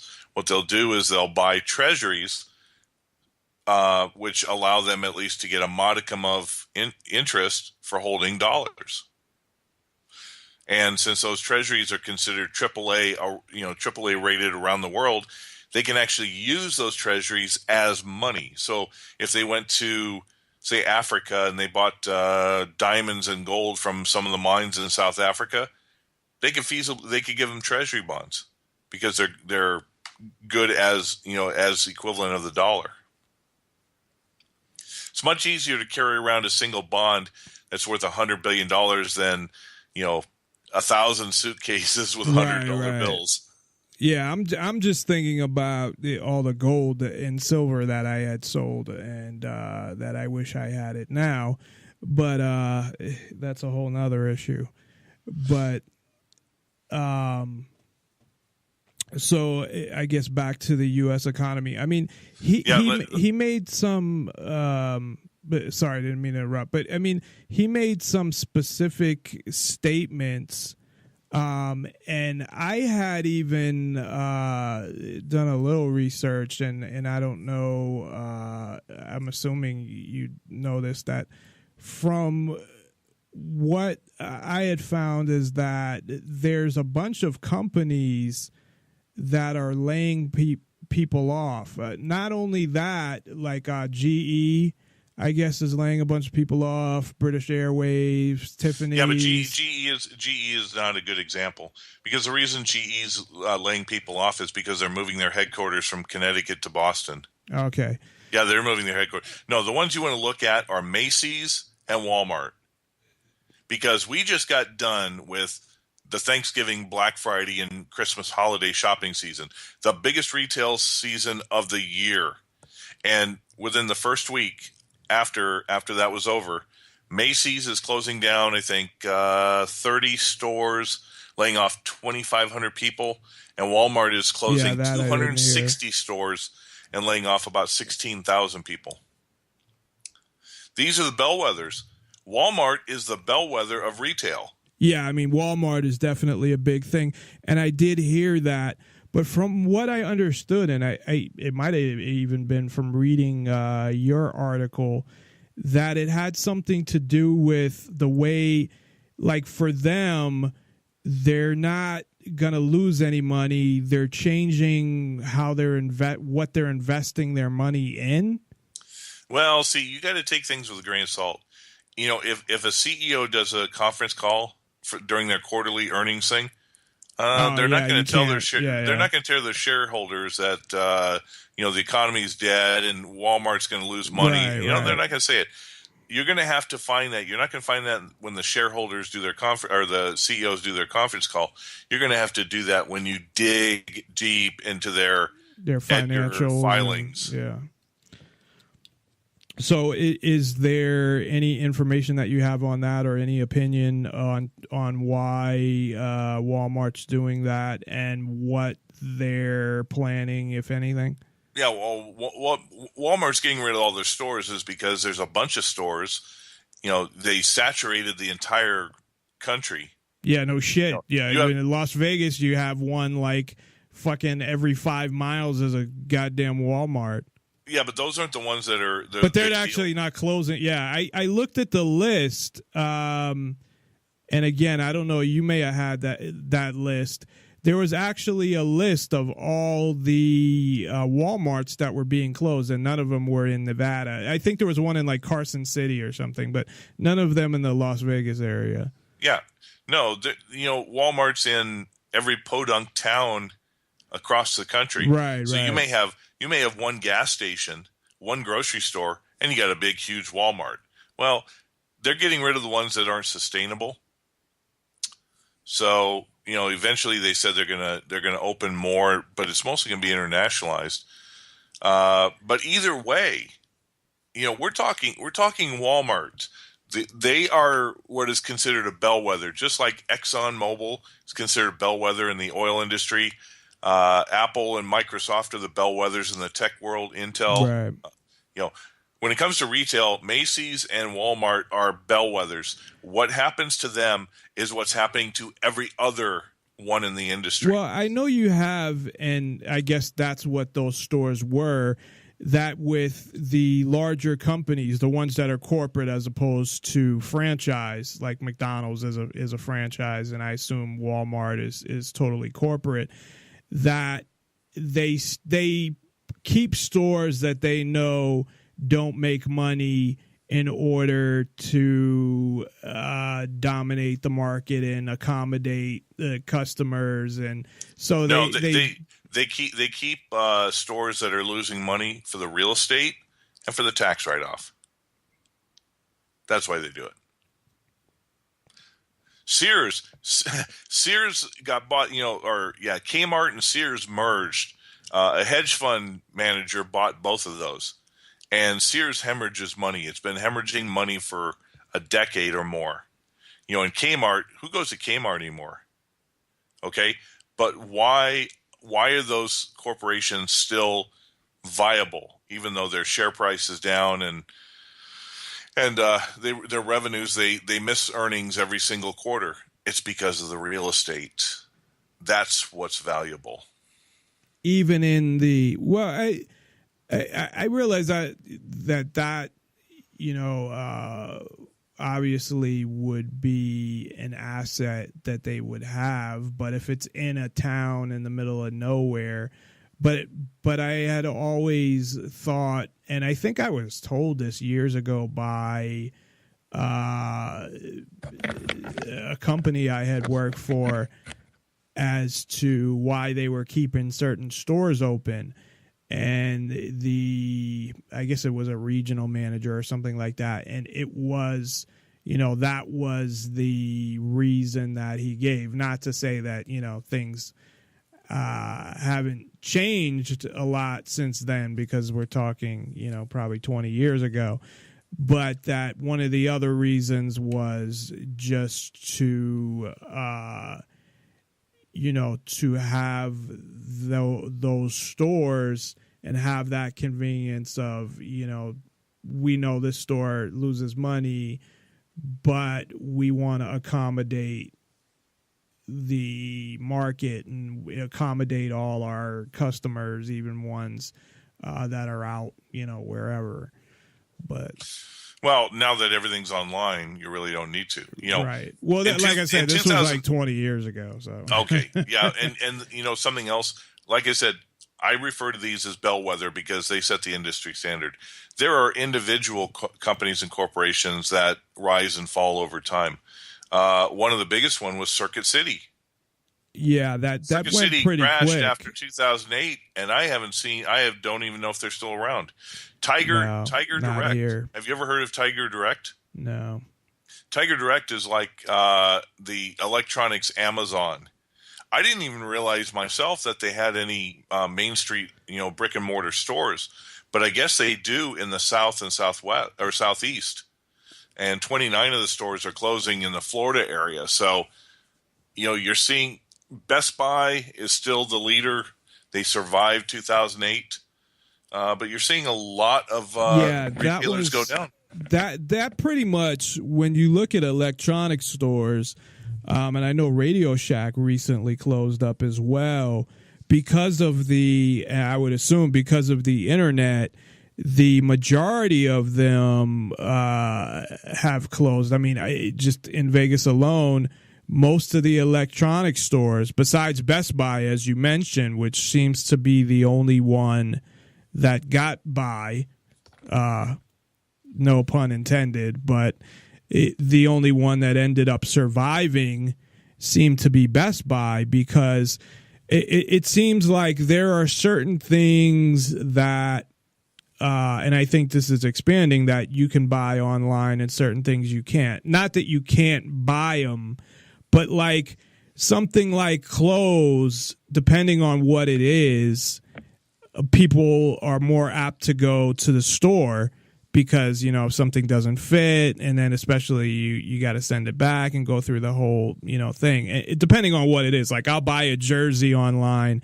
I don't have a problem with that. But if I'm going to buy jeans, unless I have tried them on in the store and they're the exact same jeans, you know, I wouldn't buy jeans or pants online just because of the fact that, you know, what if they don't fit right and they don't look right? So, yeah, but you can for the most part you can get jeans at any, you know, Kmart, Walmart, or you know, where JCPenney. Right. Okay? But my point being that it's the specialized stores. You know, what's you know, we had you know, back in 2008 or 2000, Men's Warehouse was, you know, really big in a lot of places to get an inexpensive suit. They ended up having to merge with Joseph A. Bank. You know, so even right now, because of the fact that the economy is retracting, actually it's in collapse, and you know, we're going to get that eventually. But when you before, you know, in 2015, it was the year of the merger. I mean, we're talking, we had Dow and DuPont. DuPont goes back to the Revolutionary War. And DuPont and Dow, the two chemical companies, right, are merging. That tells you right there that, you know, the consolidation just to survive is huge. Well, one of the things that I had found was that the retail sales is down the lowest since 2009. Yep. So retail stores are not doing that good. Now, is that just retail in general, or is there a difference there between what the internet's doing and what actual physical stores are doing? Well, no, I mean, retail is the big umbrella. You know, they'll break it down into electronics. They'll break it down into fashion or clothes. You know, they'll break it down into groceries. They'll break it in. They've got different sectors that are broken down underneath the retail umbrella. It's just like, you know, consumer spending makes up 70% of the entire GDP. Another 15 to 20% is government spending. So you're left with 10 to 15% of actual manufacturing is involved in the global GDP. Well, if you have 70% of your GDP and your growth tied to consumer spending, what happens when consumers stop spending? Boom, recession. Well, most of the consumers, thanks to this deflation and the fact that wages haven't risen in, you know, more than 30 years in relation to inflation, right? You know, all these new jobs that Obama wants to take credit for, yeah, they're bartender and waiter. They're service industry jobs, exactly, and they're either minimum wage or barely above minimum wage. Well, that's fine, but say you're in Canada, which is now going through price hyperinflation. See, Canada is a big thing. We've got Mexico and Canada both sitting on the cusp of hyperinflation. That came out of nowhere. This is what oil prices, the drop in oil prices, are signaling. It's production around the world, exports around the world, sales and purchases by consumers is coming to an absolute standstill. You know, the stock market has had, I think, 15 or 16 trading days since the beginning of the year. You know how many days were in the green, were in the plus in those 16 days? I don't think any. Two. 14 of the 16 days have all been in the red. So, I mean, and one of the things that I know, and people might not connect this, is that I'm assuming oil prices go down because when you're looking at businesses, you know, they're transporting new merchandise to businesses, and I'm sure that's a big part of it as well. Or you're shipping different things. So is that? I know there's other reasons for the decline in oil prices, but is that? It's a self-sustaining problem. Okay, if the consumers aren't buying, then the producers start building up inventory and building up inventory and building up inventory. They can get away for a while by discounting their stuff. Then the consumers come back and say, "Oh, prices are a little bit lower. I'll buy stuff." But eventually, your earnings and your profits are going to go down to a point that you can't start discounting anymore. That's why everybody loves Black Friday. And the retailers sort of hate it because they use that to get you in the store, but they don't want to really discount their stuff until like the last week of Christmas to get rid of it. If they start discounting almost immediately into the Christmas shopping season, then they're going to lose a ton of money. So that's the same thing what's going on in the world is when you see oil prices go down, that means that the world industry doesn't need the oil because it's not producing anything. Right, and it's not shipping anything as well, right? But here's the thing. Most of the countries that are really starting to collapse are all oil producing countries. That's their primary export. So Canada exports oil, natural resources, minerals, etc., but they have to import 80% of their food. Well, if you're not making enough revenues because nobody's buying oil, where are you going to get the money to go out into the global economy and buy food? Over the last weekend, some Canadians were tweeting. They were taking pictures at their local grocery stores. A container of Tide laundry detergent was 31 Canadian dollars. What is that equal to in U.S.? Do you know what the exchange rate is right now? Okay, it's 70 cents to the dollar, so it's estimated it's it would be a 30% increase in cost. So if you deduct 30% from 31, what's that? 1/3. It would still be the equivalent of $21 to $23. So you're paying $23 for a thing of Tide in U.S. dollars, 31 in Canadian dollars. 6 months ago, the Canadian dollar was on par with the U.S. It was 1 for 1. You're paying 9 Canadian dollars for a head of cauliflower, 15 Canadian dollars for a bloody box of Frosted Flakes. So I guess this is not quite hyperinflation, but it's extended inflation. Right. That's only going to increase because what happens when people can't afford to buy these goods, and you can't get them from outside the country. You have to import this stuff in. There's going to be shortages, and when there's shortages, of course, that's what self-perpetuates hyperinflation. Because you have a low supply and everybody's willing to pay whatever it is because that's all there is. So I guess let's back up for a minute. So as you had said, how many months ago was it on par with the U.S. dollar?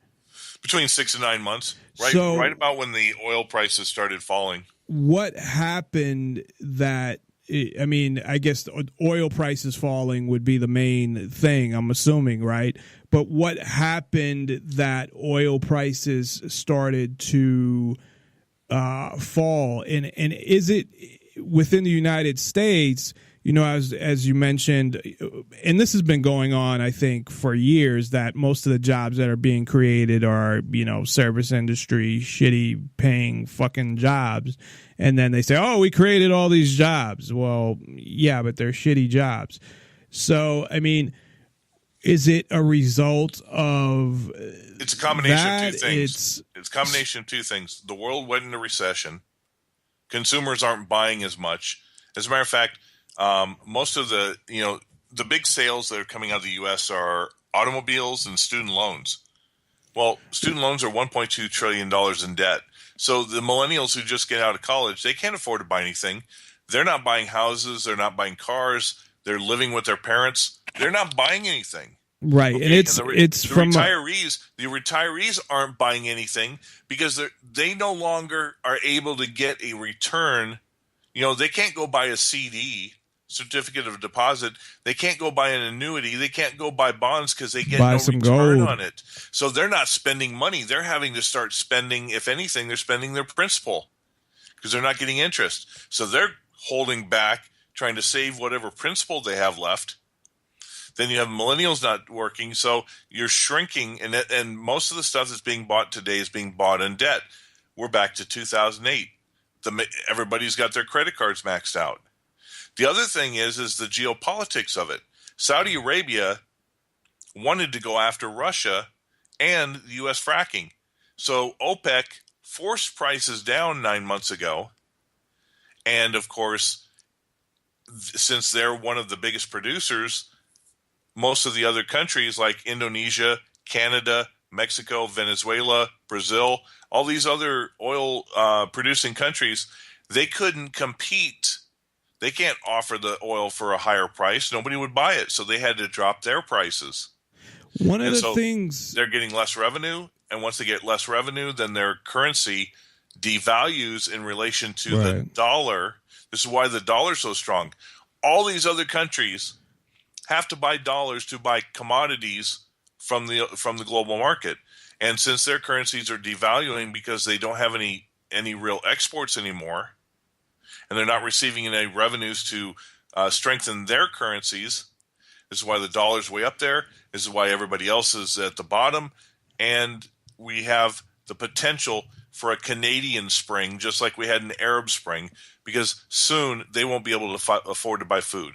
One of the things I had heard, and I don't know how on another show, I don't know how accurate this is that the deal with Iran regarding the production of the whole bullshit that they're trying to produce nuclear weapons when really they're just trying to create nuclear power plants to produce more oil, but that they're making a deal. What I had heard, and you tell me if this is correct or not, but that they're trying to make a deal to get Iran on the SWIFT system and sell their oil the same way as OPEC.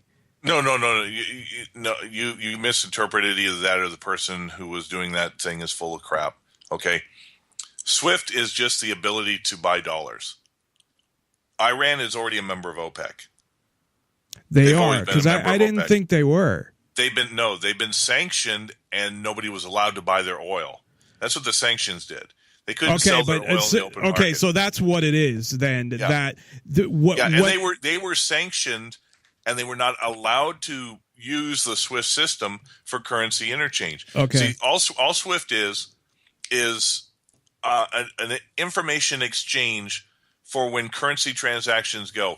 If China needs to buy, say, Swiss francs, there needs to be a global ledger that keeps track of this transaction. That's what SWIFT is.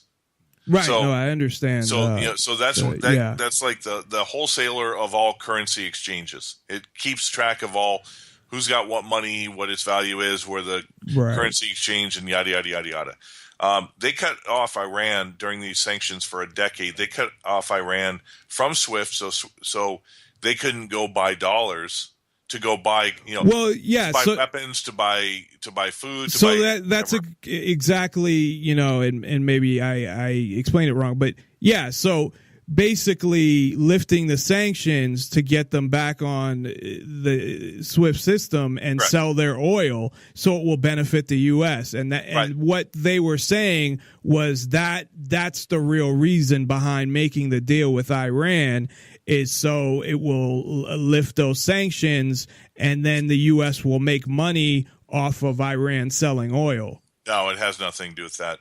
The reason that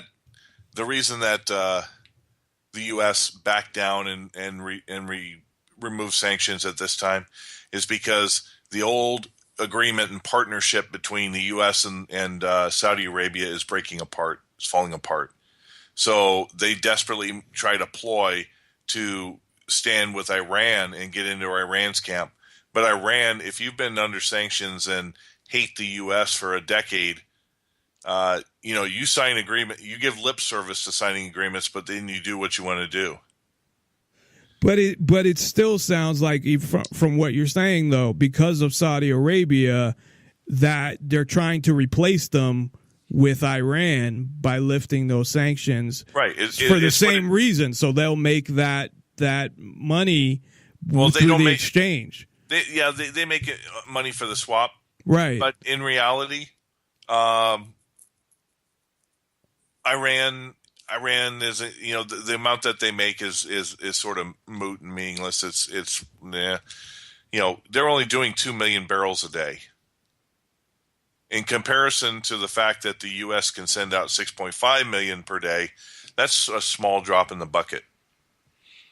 The key thing is that the world is actually getting rid of the petrodollar system, and the dollar as a reserve currency is falling away.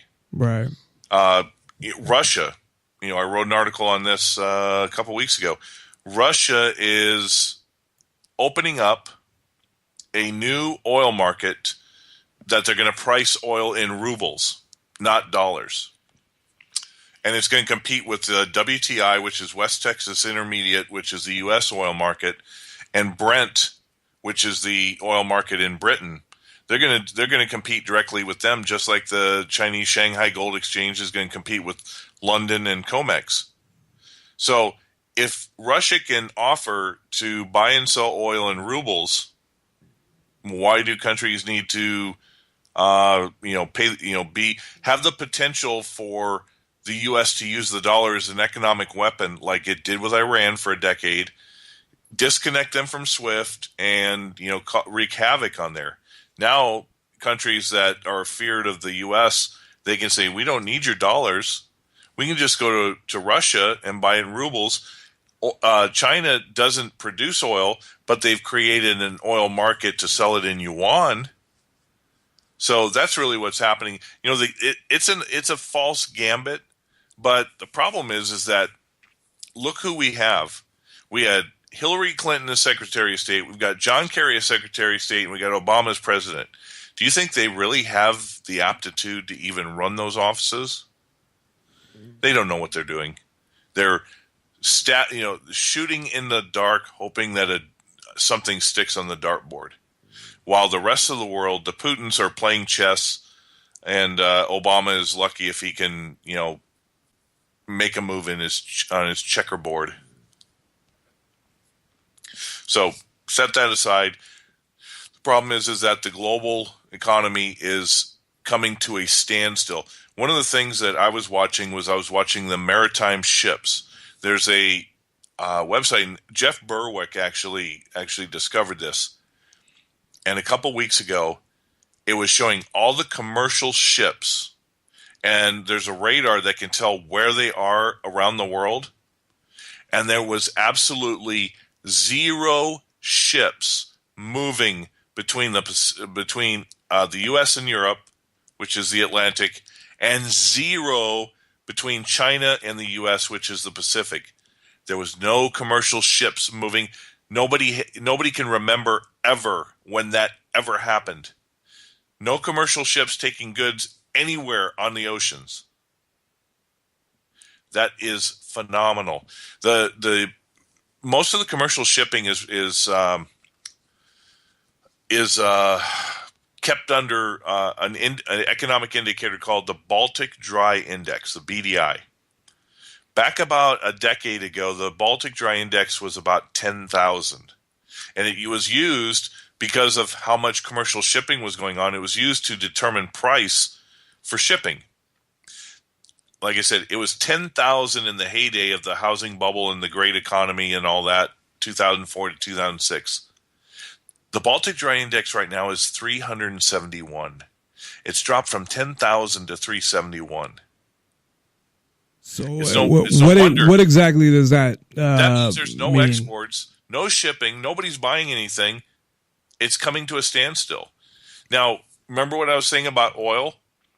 Canada, because nobody's buying oil and the price has gone down to a certain point. This is what's happening in Mexico. During the 1994 Mexican currency crisis, okay, their economy nearly collapsed because the Mexican peso suddenly devalued from 3.1 pesos to the dollar. It jumped overnight to 7.2 pesos to the dollar. Okay, 50% or 100% jump in overnight. 3.1 to 7.2. You know what the peso to the dollar is right now? 18.5. It is 2.5 times what it was during the Mexican currency crisis. So obviously they're having another currency crisis there. Yeah, but it's not being reported. Okay, just like Canadians cannot afford to buy food because they have to import it all, Mexico is doing the same thing. Anything that they import, well, at least Mexico has agriculture, but a lot of their imports that they get from the United States or from China, they can't afford it because their currency is devaluing, so they're just not importing them. Angel Clark, who moved down to Acapulco, she gets all of her income in dollars, so she is living like a queen. As a matter of fact, in dollar equivalency, she said that when she moved down there about 6-8 months ago, she was paying about $540 for rent.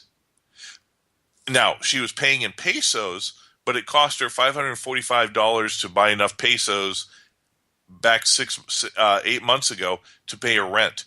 Now it's only costing her $325.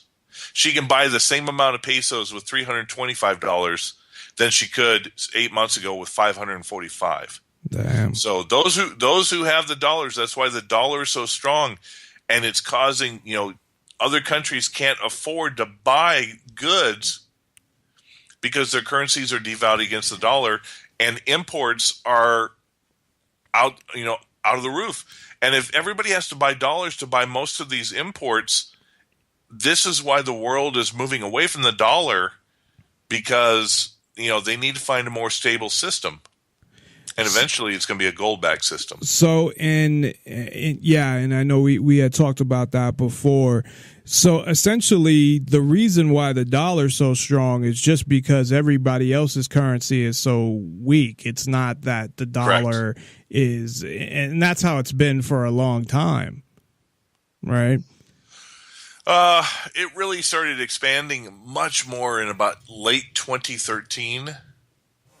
But no, after the credit crisis in 2008, the dollar went down to 72 on the index. Right now it's at 99. But the dollar was pretty much crap after the credit crisis. Nobody wanted it. But then we started in 2011 a global currency war. And when in a currency war, you devalue your currency so that your exports are cheaper and more countries want to buy them because they're cheaper. Well, what does the U.S. actually produce and export? Pretty much nothing. Inflation. Well, and drones. If you want to count that. Yeah. We don't really have much production. So all we do is we export dollars because we're the reserve currency and everybody's got to buy dollars. So how long does that continue for? Because I know we've been talking about getting away from the U.S. dollar being the reserve currency, having something, as you just mentioned, backed by gold. China was looking at having something backed by gold, or, having at least a note that verified that they had the gold that backed that note, not, taking the actual gold there to buy something, but just like a check represents your money in the bank, the same type thing. So it seems like that the U.S. is doing whatever they can to keep extending this thing for as long as they can. Well, of course they are, because once the dollar goes, the U.S. becomes a third world country overnight. But how much longer can they do it? And I know as long as the world accepts it, like a war. We had talked about that before. It seems like things may be heading there at some point, because we're already at war. Well, yeah, but I'm talking more of like almost a world war with China and Russia, and not kind of these proxy there will be a lot of skirmishes that come out of nowhere. Look at what Saudi Arabia and Iran. They've cut off diplomatic ties, and Saudi Arabia has already came out 2 days ago and said, we're going to buy nuclear weapons on the open market because, if Iran attacks us, we're going nuclear on them. And this is so fucking stupid, just for the people who don't know, and please correct me if I'm wrong, that the really what this is about is the Sunni and the Shiites, and the ridiculous thing that what was it, that they believe, one of them believes that the ruler should be somebody related to Muhammad and the others don't. True, but you know what? There's only one Middle Eastern ruler that's actually, quote unquote, at least they claim the lineage related to Muhammad, and that's the King of Jordan. Yeah, so is that still King Hussein, or did he die? No, he's still there. So, and interestingly enough, King Hussein is not a radical Islam. He's pretty secular. No, but he still wears that thing on his head. But that might be because of the heat. That might just be because of the heat. Yeah, I mean, in Jordan, they don't behead people, and they don't cut off their hands. They don't make women do this. Okay, so that's what I mean by secular. They I was always familiar with Jordan, because at the time when we were, studying that in school, I was a Michael Jordan fan, so it made me want to learn about the country. You're killing me. Yeah. So no, I'm actually serious, but that's when I was maybe like in high school or middle school or something. So, what do you want? But so with things going the way they are, even though the dollar is the supposedly strong, just because, like I said, everything else is shitty, the economy is still not doing well in the US. So and as you said, the stock market for the whole month of January is pretty much down every day. So what is in the cards for, say, the next, 6 months or the next year? What I guess, based on your knowledge, do you see happening in 2016? Well, like I said, the collapse is already going on. Bill Holter, when we started out, I was trying to tell the story. Bill Holter, who works for Jim Sinclair, on Sunday, he didn't get invited to do an interview. He called up SGT Reports and said, "Hey, if you guys got time, we need to do an interview because I've got some information." And he laid it out, and you can go out to the Daily Economist and see one of the articles. Which one is it? Margin calls a meltdown. The collapse is occurring right now. And it pretty much shows that he did the video that the collapse is here. It's already. As a matter of fact, Nomi Prinz. Oh, I see that one. Okay. For people who don't know who Nomi Prinz is, she wrote a book called All the President's Bankers. And she was invited by the Federal Reserve to speak at one of their as a keynote speaker. And she even admits that when she was invited to do this, she told them, she said, "I'm going to tell the truth. I'm not going to spin it for you." They go, no, tell us how it really is. She then, after she did her keynote speaking, she went on Gerald Celente, the trends researcher guy, did an interview with him, and she said outright, the Fed, they don't know what they're doing. Well, did they ever know what they were doing? Well, you have to, The Ben Bernanke didn't seem to know what he was doing. No. But they have hundreds of Ivy League economists. So anything that keeps the economy going, it's all about confidence. And obviously, the way the economy has been, under Greenspan, under Bernanke, there's still enough people and enough corporations that have confidence that the Fed knows what they're doing. But she pretty much laid it out that they weren't. Now, let me give you some interesting things about, besides Canada. We've talked about Canada. We've talked about Mexico. I'm putting out there, not betting the farm on it, but it's one of those that I would not be surprised if it takes place. 2016 is supposed to be the Summer Olympics in Rio de Janeiro, Brazil.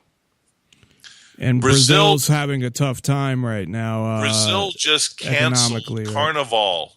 Yeah, I saw that in your article on the margin calls. Yeah, Brazil canceled Carnival, the most famous, celebration in Latin America, maybe next to the Day of the Dead with Mexico.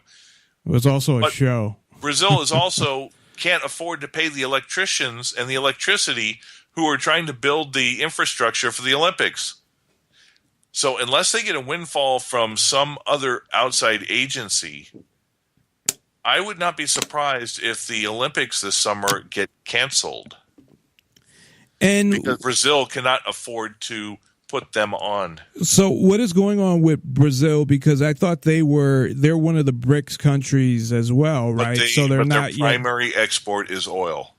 And like Canada, like Mexico, like Venezuela, like Iran, like Saudi Arabia, like Qatar, all of these countries, like Russia, all of these countries are hemorrhaging. They're pretty much having to dump their dollar reserves because they're trying to support their economy. They need to diversify. Well, they're just not smart enough to. Well, during the boom time, they didn't need to.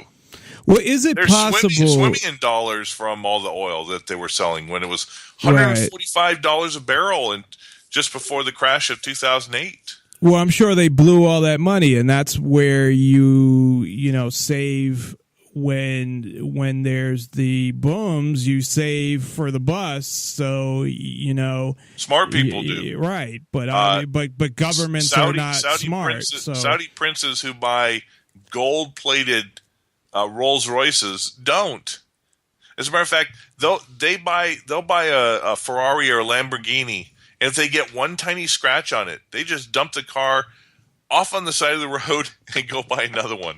That's crazy. There's this picture in either the UAE or in Riyadh in Saudi Arabia, where there's on the side of the road there's this dust, and there's all these Lamborghinis there that were just the princes just left them there, and they've been collecting dust for more than 2 years.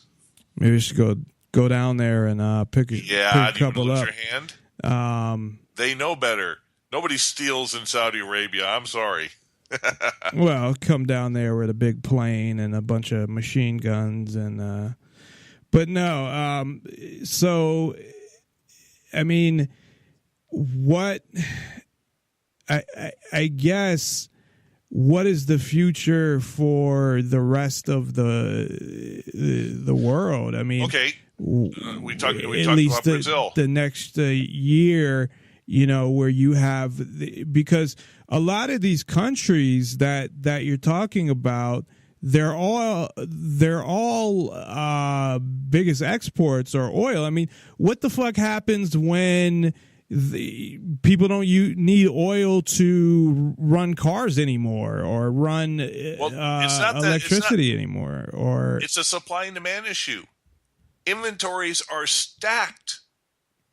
There's a glut. The thing is they're not stopped producing. There's just no buyers because everybody's inventory is maxed out and nobody's using it. It's supply. Well, it's supply and demand, right? Exactly. I mean, nobody needs it. You have a bunch of it, and that's why the price goes down. Because if you have a bunch of something in excess, but people don't need a lot of it, then the price is going to go down. And why don't they need a lot of it? Because nobody's producing anything because consumers aren't buying. Now, we talked about a number of different countries. How about France? France, the big EU country. On Tuesday, the country that takes about 90% of your income. Probably. On January 18th, they do. They as far from what I understand. I mean, tell me if I'm wrong. That they take about 90% of your income. Tried to. The court shot it down, but they take a lot of it because they're a welfare state. The whole EU is just a big socialistic welfare state. Because I saw how they get just an aside real quick, how they talk about how they get all this time off when they have a baby, and then they get free babysitting and daycare and all of this. And this is stuff. what America will be like under Bernie Sanders. Right. Well, that's he's not going to get elected anyway. Okay, exactly. Anyway, January 18th, which was 2 days ago, Monday, French President François Hollande has declared a state of economic emergency in an annual speech to business leaders on Monday. Yeah, I saw that article. Okay. Who else did a state of economic emergency? Venezuela, Nicolas right? Maduro of Venezuela. Well, they've been, I mean, Venezuela's been in essentially, whether they declared it or not, they've been in a state of emergency for a long time now, right? I mean, exactly. With the bolivars and the same thing with the dollar, where what I had heard was that they were, on the black market, you could sell dollars and make all this money. And That's Argentina. That's Argentina. No, Venezuela. Which is the country that has bolivars? Argentina. Okay. Yeah. It's called blue dollars. But I thought in Venezuela it was the same thing was going on there as well. Venezuela. Well, either way, and you may be right, the bolivar may be Venezuela, but Venezuela has locked its borders and has immense capital controls. So there's not really a black market. You know why? Because they've destroyed the economy so much that nobody can afford to even buy seeds to start planting for food. And any food that is done, Venezuela needs hard currency. So they export everything. And let's be clear on this for all the Bernie Sanders supporters, that Venezuela got into this mess because they are a communist socialist country, and they set price controls. They set it was bolivars that Venezuela had, because what they did was they set the value of their currency.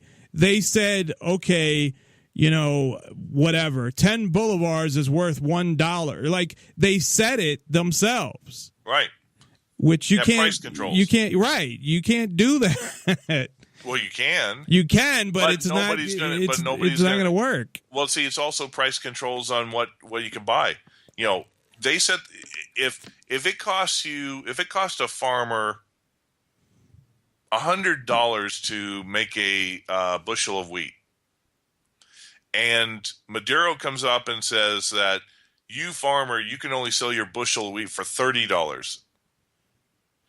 you're going to lose $70 in every bushel of wheat Right, you and do. you're not going to make and it. eventually you're going to go out of business, and that's what's happened. We actually talked about, I think, that specific example before, but yeah, and then there's going to be no food because you're setting those price controls.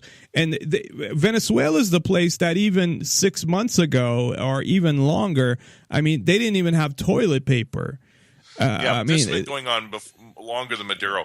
Hugo Chavez. Yeah, it's been going on for a couple years. 6 years. Yeah, it's been going on 5 or 6 years.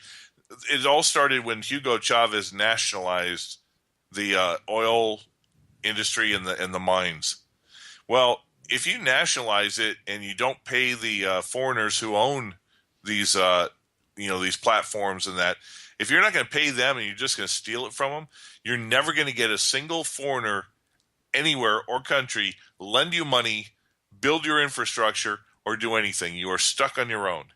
And that's pretty much what's happened. And what I understand, too, with Venezuela, and please correct me if I'm wrong because you would know more than me about this part of it, well, basically most parts of it, but that Venezuela wasn't one of those countries like, Chavez wasn't like a Pol Pot or one of these guys who came in and killed a bunch of people. I would say he was more like a Bernie Sanders. No, he's more like a Fidel Castro. Oh, okay. Well, he did come in and kill the government. Castro did kill a bunch of people. So, Fidel went in. When Fidel went in and Maduro came in, this is why Latin American, socialists love taking government, because what they do is they rob the treasury blind, and then they blame America and they blame the people, and then they impose capital controls. Hugo Chavez, it's reported, stole billions from his from the country and moved it offshore. Fidel Castro is supposedly worth like $40 billion, and it's all offshore. All of these despots just steal the coffers blind, and then they blame America, and then they blame anybody who's a capitalist in their own country, and they keep everybody poor. So that may be a little difference there, but I mean, but from what I understand, though, he wasn't one of those guys that went and just murdered a bunch of people. Now, I could be wrong, but I never heard anything about that part of it. And he would be what you call a socialist, because socialists, for the most part, have a smaller oligarchy than communists. And there's no such thing as communism. Communism, you don't have leaders. The workers just take over, and there's some benevolent oversoul or whatever that works, leads the people. You don't have dedicated leaders in true, Marxism.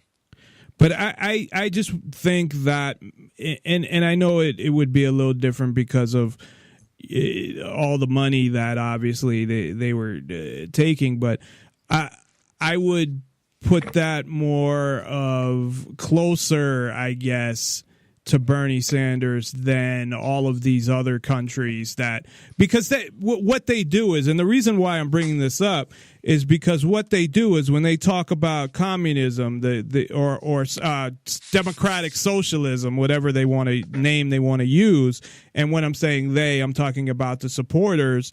They're like, oh, could you see Bernie Sanders killing, 6 million people? And so they try to talk about, no, it would be different than all of these countries.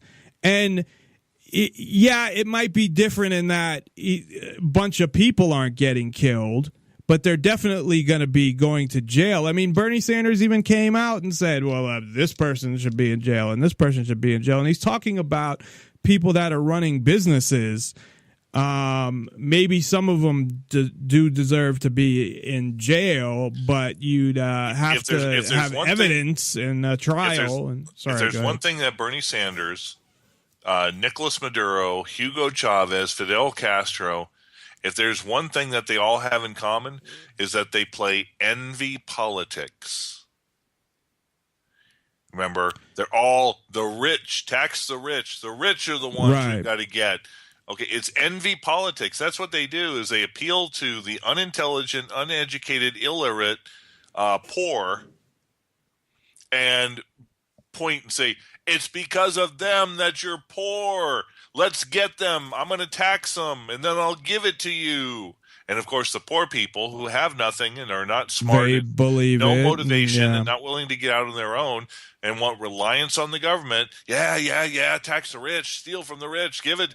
They don't deserve anything, blah, blah, blah. And that's how you get votes. Well, unfortunately, with Cuba, they were corrupt before that, but they weren't a corrupt. communist country. No, but Cuba's very. You hit the nail on the head. Anybody who takes over power by a violent means has an agenda that has nothing to do with the people. It's an agenda for their own personal no, power definitely. grab. But it's.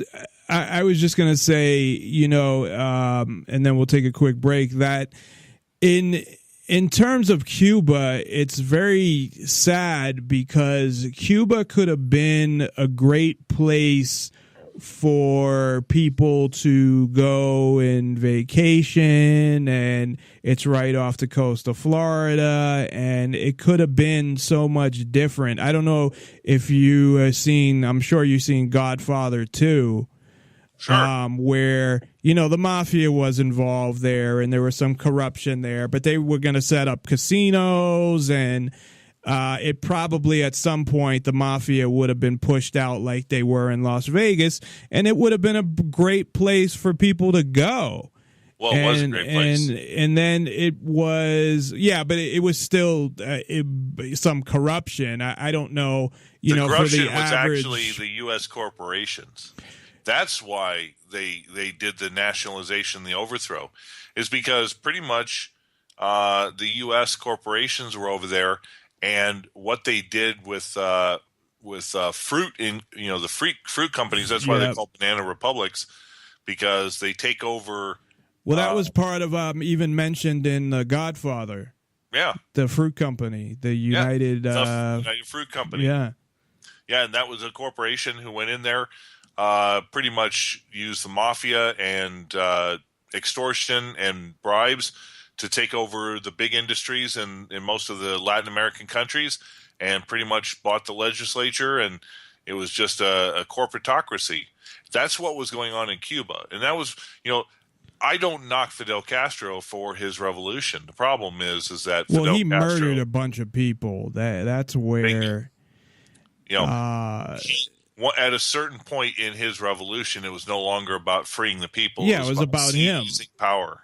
Exactly. It was about him, and in doing that, he murdered a bunch of people. Now, we can look at the United States as well, and they probably murdered just as many people as he had.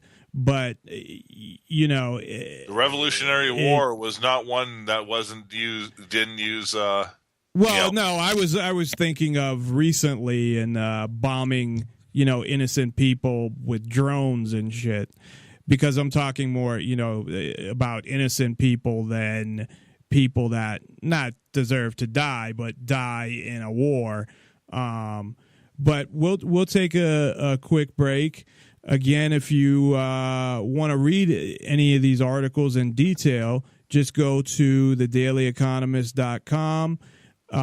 You can find all of Ken's articles there. You can also find the link to Carrot Bars and get more information about that.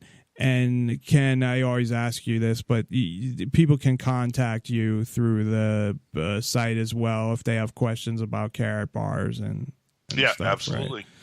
Right? Okay, well, we'll be right back. nonpartisanlibertyforall.com. If you'd like to call in, again, 702-470-7664. That's 702-470-7664.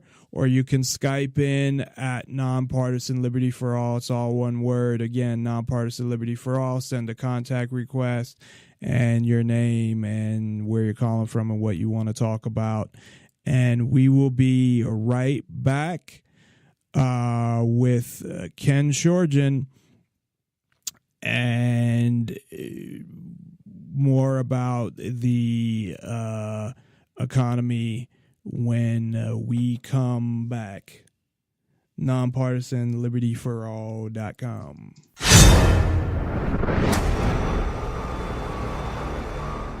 Hello, everyone, and welcome to the Freedom Fighter Times. France's President Hollande declares state of economic emergency, wants to redefine economic model. This is not the only thing that's going on economically right now around the world. Inflation in France, negative in January for the first time in more than 5 years. Wall Street is in a panic. U.S. stock markets close with biggest losses since September. This was posted on the 15th of January.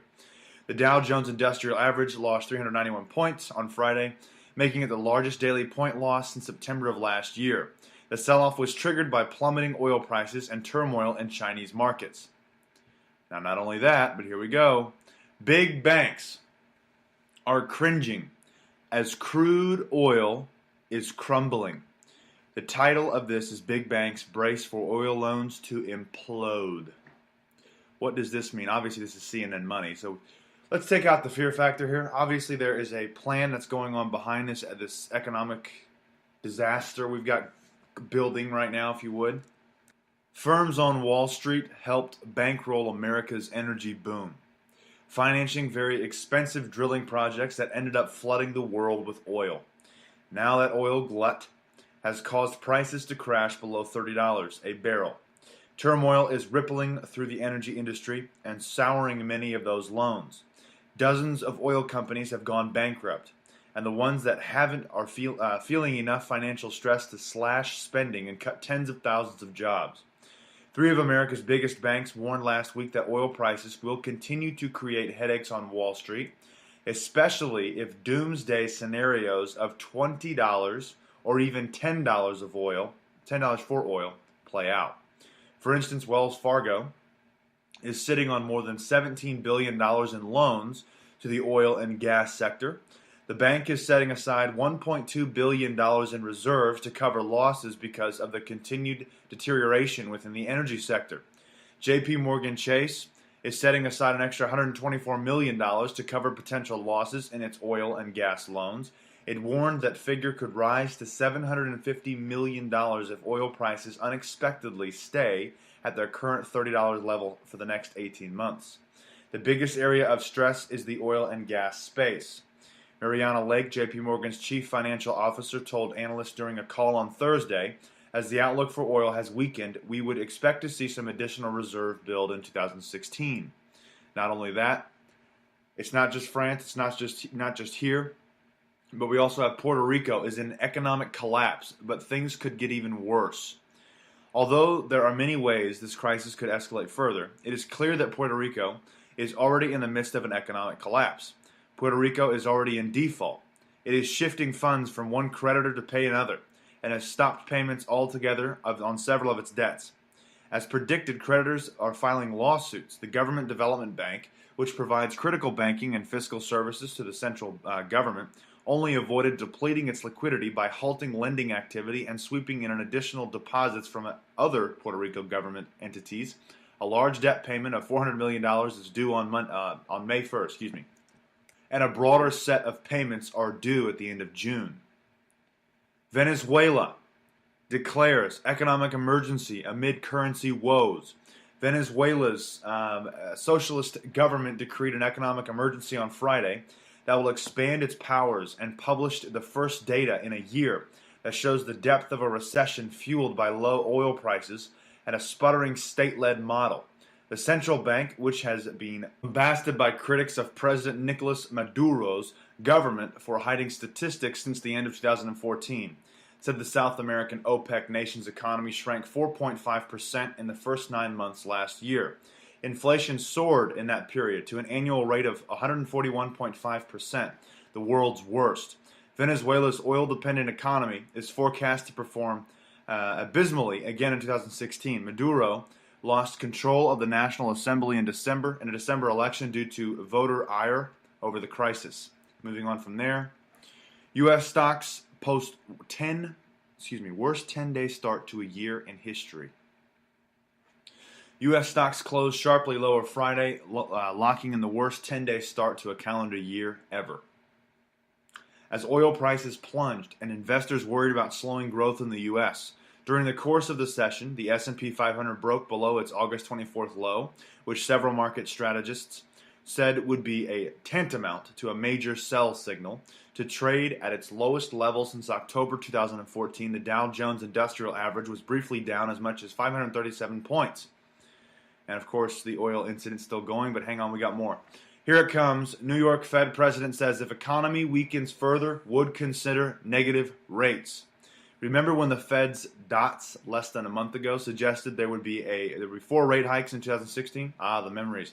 Well, you can not only forget that now that the market is estimating the next rate hike will come in October, if ever, but it appears that the Fed will follow kosher lakotas, I believe that's how you pronounce it, I can't remember, advice after all, and not only cut rates. The possibility of a January rate cut is now 10%, but will pass go and collect negative rates.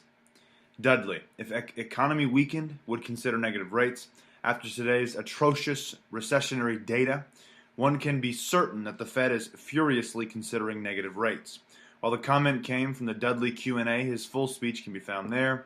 And just to add confusion, here is a spurious Bloomberg headline, which will hardly aid matters. Yellen said in 2010, Japan-style deflation, worst case scenario. Well, right now, oil prices sit at about $31.20. That's 72 cents up from yesterday. Bit of a bump, you'd say, but think about it. The slump continues. Russia's reacting to low oil prices by slashing its 2016 spending budget by 10%. And according to Prime Minister Dmitry Medvedev, the country must live within its means. However, Russia's not the only country affected by the price of crude. And with tightened wallets, some nations are concerned that being cash-strapped may create political fallout. Joining me here in the studio to break down the situation is journalist and political analyst Caleb Maupin. Caleb, great to see you. Sure. We talked about this a little before. We've seen oil prices go up. We've seen oil prices go down. Is this just a natural part of the cycle, or are we seeing something a little bit different here? Well, right now, the Kingdom of Saudi Arabia is expanding their oil production apparatus. They're churning oil out onto the market, and they're losing money in the process. This is not the normal cycle of the market. This is direct manipulation.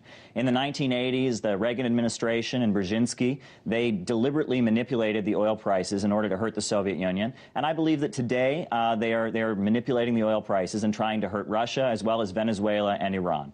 So do you think that they're actually getting the intended effect this time around? Well, I was in Caracas during the parliamentary elections recently, and I'll tell you those elections were a direct result of the drop in oil prices. They are trying to cash-starve Venezuela, Iran, and Russia. These are all countries that have a vibrant, independent economy that is based on the public control of natural resources, namely oil and natural gas. And essentially, the goal is to cash-starve the government sectors of the economy and create a political crisis. And they have been succeeding in doing that, at least in Venezuela and in other places. It's unfortunate, but let's keep in mind, oil is a very, very important resource in the global economy at this time. And if the prices can be manipulated, you can get a political fallout and take out your opponents. So, okay, you mentioned Saudi Arabia right off the top. And when people think oil, well, you think Saudi Arabia. Now, Saudi Arabia depends on oil. I mean, it's a country that, its bread and butter is oil. How are they being affected by this? And are they the ones manipulating it? Is this kind of a suicide for them, really? Well, the oil of the Kingdom of Saudi Arabia is de facto the property of ExxonMobil. Now, that's the biggest Wall Street oil corporation. That's the Rockefellers, that's Chase Bank, and they work hand in hand with the CIA. The Rockefeller Foundations fund some of the biggest foreign policy think tanks in the United States, and they have a history of carrying out strategic geopolitical goals and kind of coordinating with the government. And we're seeing that, and it's having an impact on the U.S. economy if you look at what's happening on the stock market lately. But overall, the goal is to create a crisis in Russia and in Venezuela and in Iran, and it's a Walmart scheme. We all know what Walmart does. Walmart comes into a town, they lower their prices, they put all the local businesses out of business, they get rid of their competition,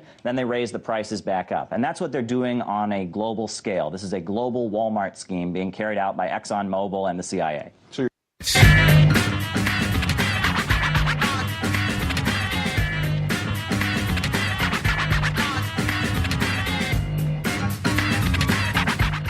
Nonpartisan Liberty for All.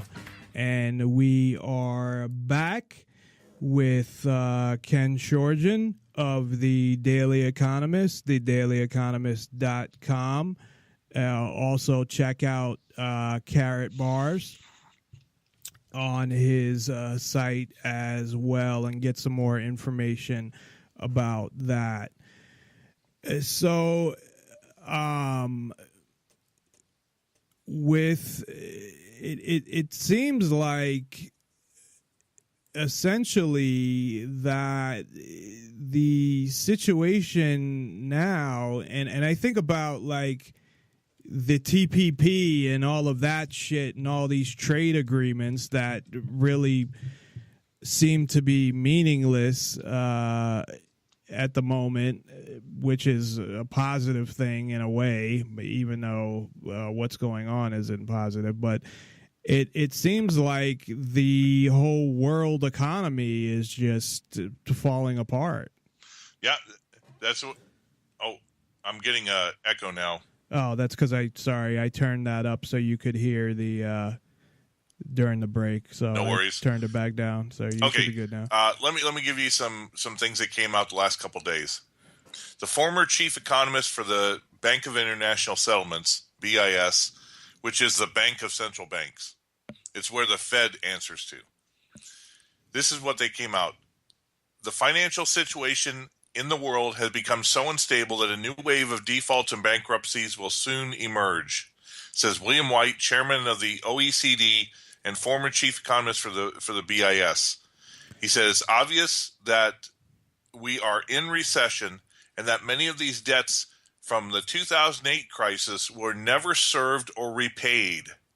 What is, can I ask you something real quick? What is with the United States, what is their exposure as far as, do they lend money to other countries? And if they do, or does the Fed, I know they put money in the IMF and the World Bank. So is there any risk of losing money because of don't think of it as losing money. Well, if they can print it, it will. They're not really worried, because it's a debt instrument. But not getting money back, or what they do is the Fed pretty much has. This is what happened after 2008. They realized with Bear Stearns, Lehman Brothers, when they collapsed, that individual big banks could create a domino effect and topple the entire global financial system. Right, and then they left that in place, and it could happen again. No, what they did was they lashed all the banks together. Okay, so that that made it worse. Huh? What's that? That made it worse. Well, yes and no. Yes and no. What it means is that if one bank fails, that they have the stability. It's like if you're on a ship and the ship's going through a storm, you tie yourself to the mast. That's lashing yourself to the mast. Or if there's a bunch of ships out in the ocean and there's a hurricane coming, what will happen is a lot of ships will tie themselves to each other. It makes it stronger. But what it means is... So they all back each other up, kind of. Right. But what it means is if one goes down, they all go down. Yeah, so that seems worse. The Fed props up all the other central banks, the ECB, the Bank of Japan.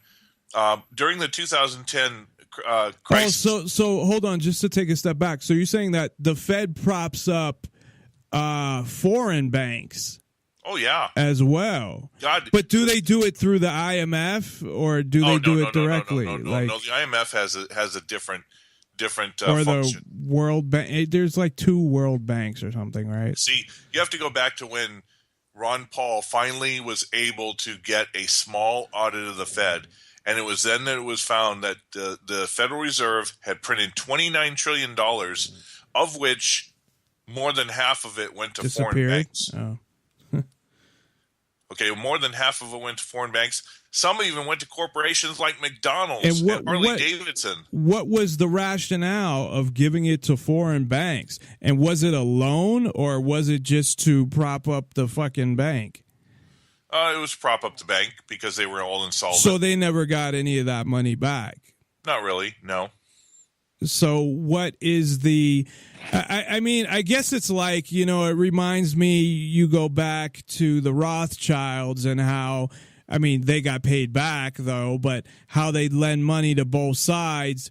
And the reason why they'd lend the money was not just about the money. It was also about the fact that they got certain influence over those countries and certain controls over those countries because of lending the money. So it gave them... What they did is they used a financial and military axiom known as the balance of power.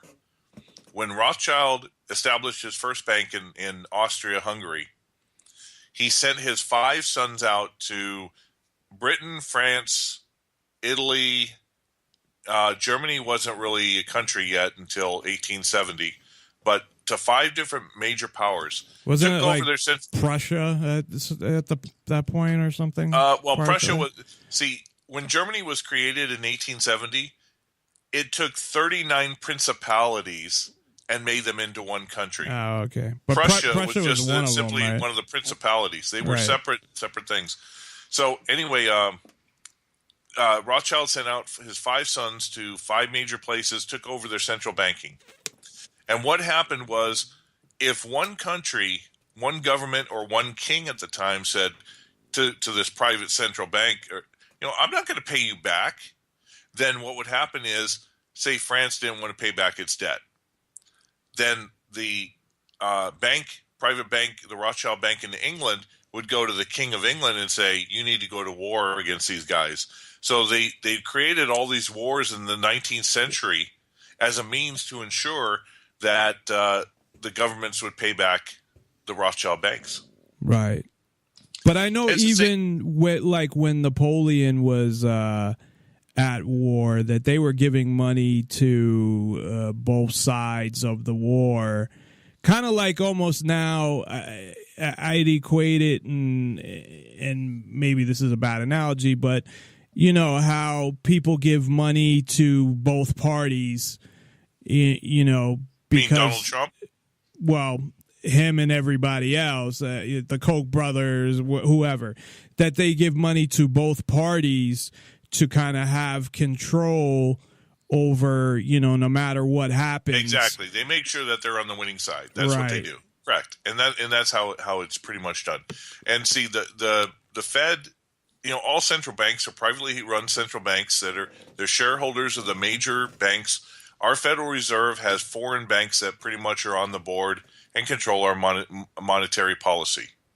So if foreign banks control our monetary policy, and those same foreign banks are the same ones that run the ECB, the BOJ, yada, yada, yada, then it's in their interest that they ensure that, at the taxpayers' expense, the U.S. taxpayers' expense, that their European banks are all solvent. So, and that's something that... But it only worked once.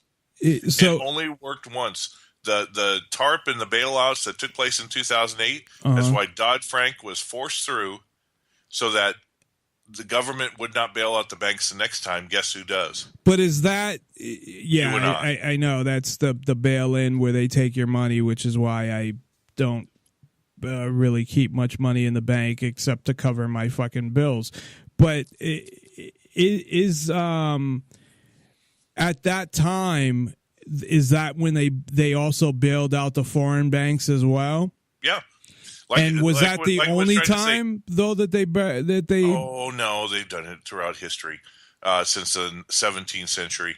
But what I was trying to say is Ron Paul forced through a small audit of the Fed when he was still in Congress, and Bernanke had to admit in front of the House committee, had to admit that they printed $29 trillion, and yes, they did give the money to both European foreign banks, Japan, and to European and foreign corporations. So they gave it to corporations as well. Yeah, McDonald's got it. Harley Davidson got it. So how did that's just how did that come up and work in the first place? So how does it come up? And are you saying this is when the bailouts happen? Yeah.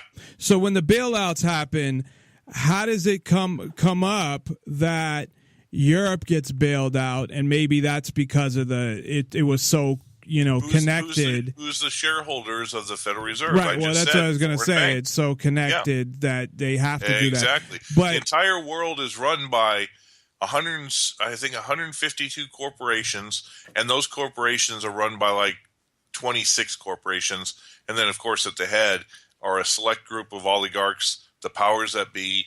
And so it doesn't matter. So were those all the corporations that ended up getting money because they have, we'll say, stock in the Fed? Well, not necessarily stock in the Fed, but what happened is these foreign banks that are shareholders in the Fed had shares and controlling interest in places like McDonald's and Harley Davidson, whatever. So they bailed them out to make sure that their wealth and position in the corporations was saved. So, I mean, how does that, I'm trying to picture how that meeting goes that, I need you to also, these are the list of companies that I need you to give money to. And I need you to give this much to McDonald's. Well, let's break it down to something a little bit more individual. Warren Buffett used to buy stock in a bank one time, Salomon Brothers, and I think it was the late 70s, and he got burned immensely for it. So, what do you mean he got burned? That the bank went under? Or? Yeah, the bank went under. Okay. From the late 1970s until 2008, Warren Buffett and Berkshire Hathaway never bought a single bank stock or anything. He said financial industry is corrupt and whatever. But all of a sudden, after the 2008 crisis and Bear Stearns goes by and Lehman Brothers, Goldman Sachs was on the verge of absolute bankruptcy and default. Right. And here comes Warren Buffett offering them $5 billion loan and then $5 billion in options. So $10 billion total. In options, what do you mean by options? Means he has the option to buy a stock at a certain price. Oh, you're talking about stock options, okay. Correct. And the price, I think, was $110. Well, Goldman Sachs was about to collapse. Why the hell did he do that? Especially when for 30 years he had never bought a bank stock to begin with.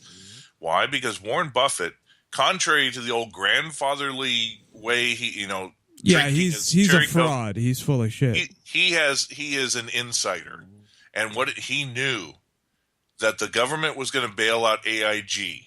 AIG was the reason that Goldman Sachs was going to go bankrupt. Right, because they insured everything, right? Exactly, and so Warren Buffett heard before the bailouts that the banks were going to get bailed out, so he made this loan and bought this stock, and sure enough. At one point, Goldman Sachs went up to $212 after being down to $66. So he pretty much doubled his investment. But is he still involved now? Did he sell his? Oh, I'm sure he's out of it. Yeah. One of the things that just briefly, that's really scary about him is. He's buying up all the electric companies. He actually bought Nevada Power, and what he's going to do with it, I don't know. And somebody mentioned something about railroads, that he was buying up something with railroads. I don't know. But he bought up railroads 2-3 years ago, knowing that Obama would never sign the Keystone Pipeline agreement. Because if the Keystone Pipeline agreement went through, then he'd lose his shirt because the railroads that he bought are the ones that bring a lot of the oil from Canada into the U.S. And if the Keystone Pipeline went through, they won't need them anymore. He would have been toast. So he bought that knowing, plus the fact that I'm sure he lobbied Obama to. Oh, by the way, Warren Buffett was on President Obama's Economic Council.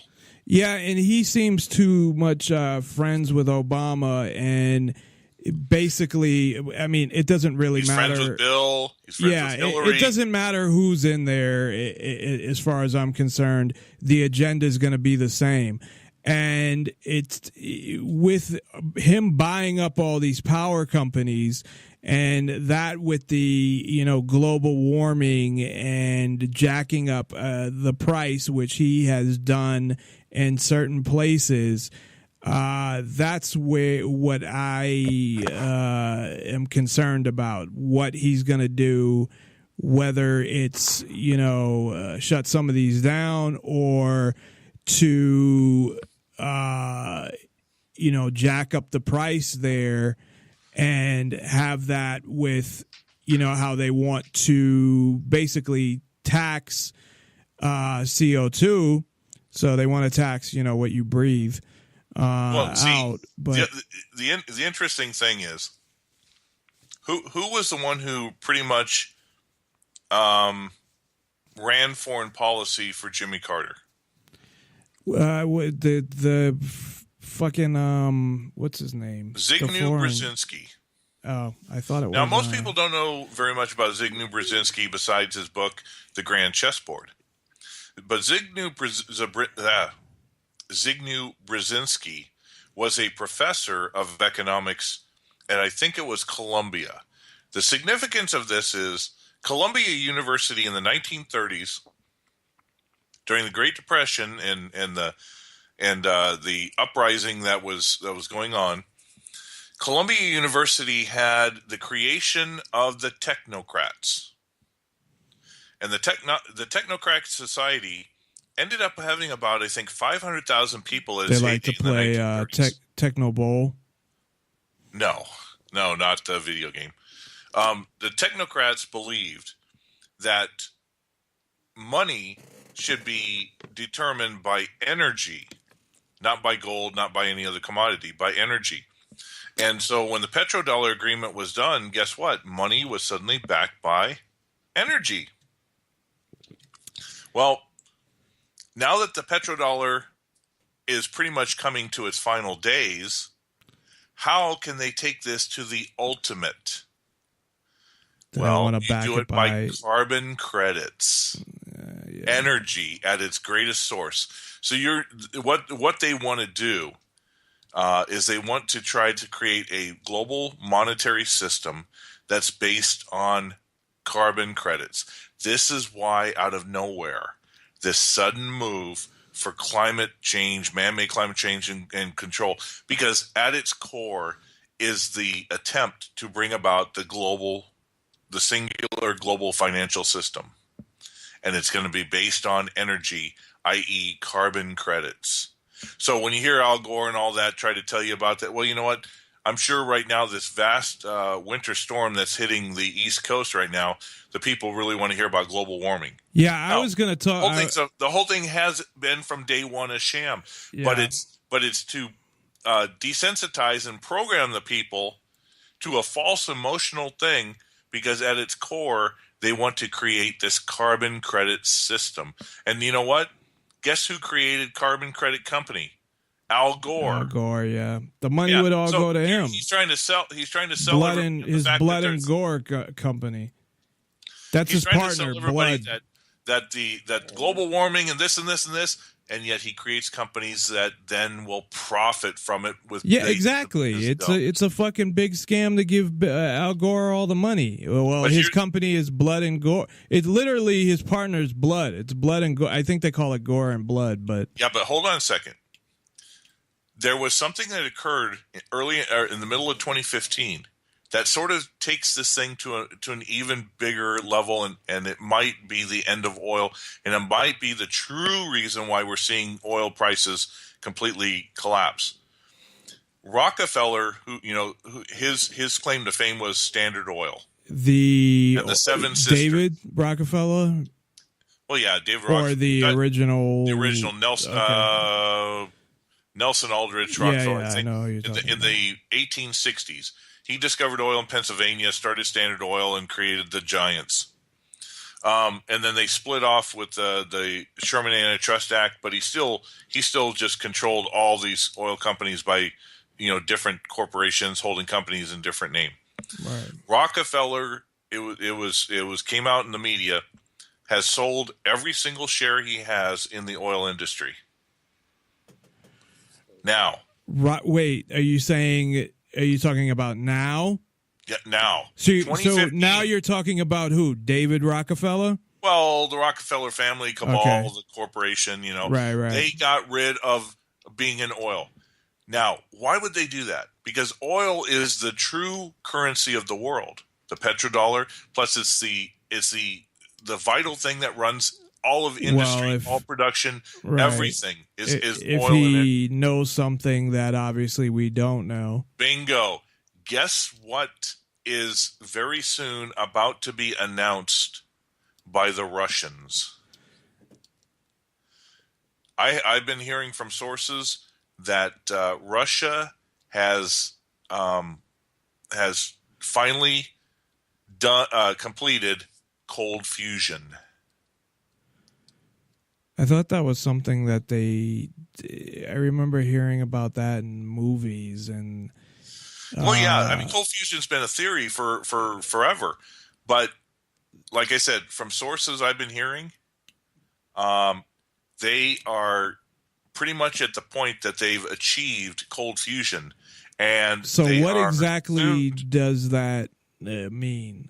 Virtual free energy, without the worry about a nuclear meltdown.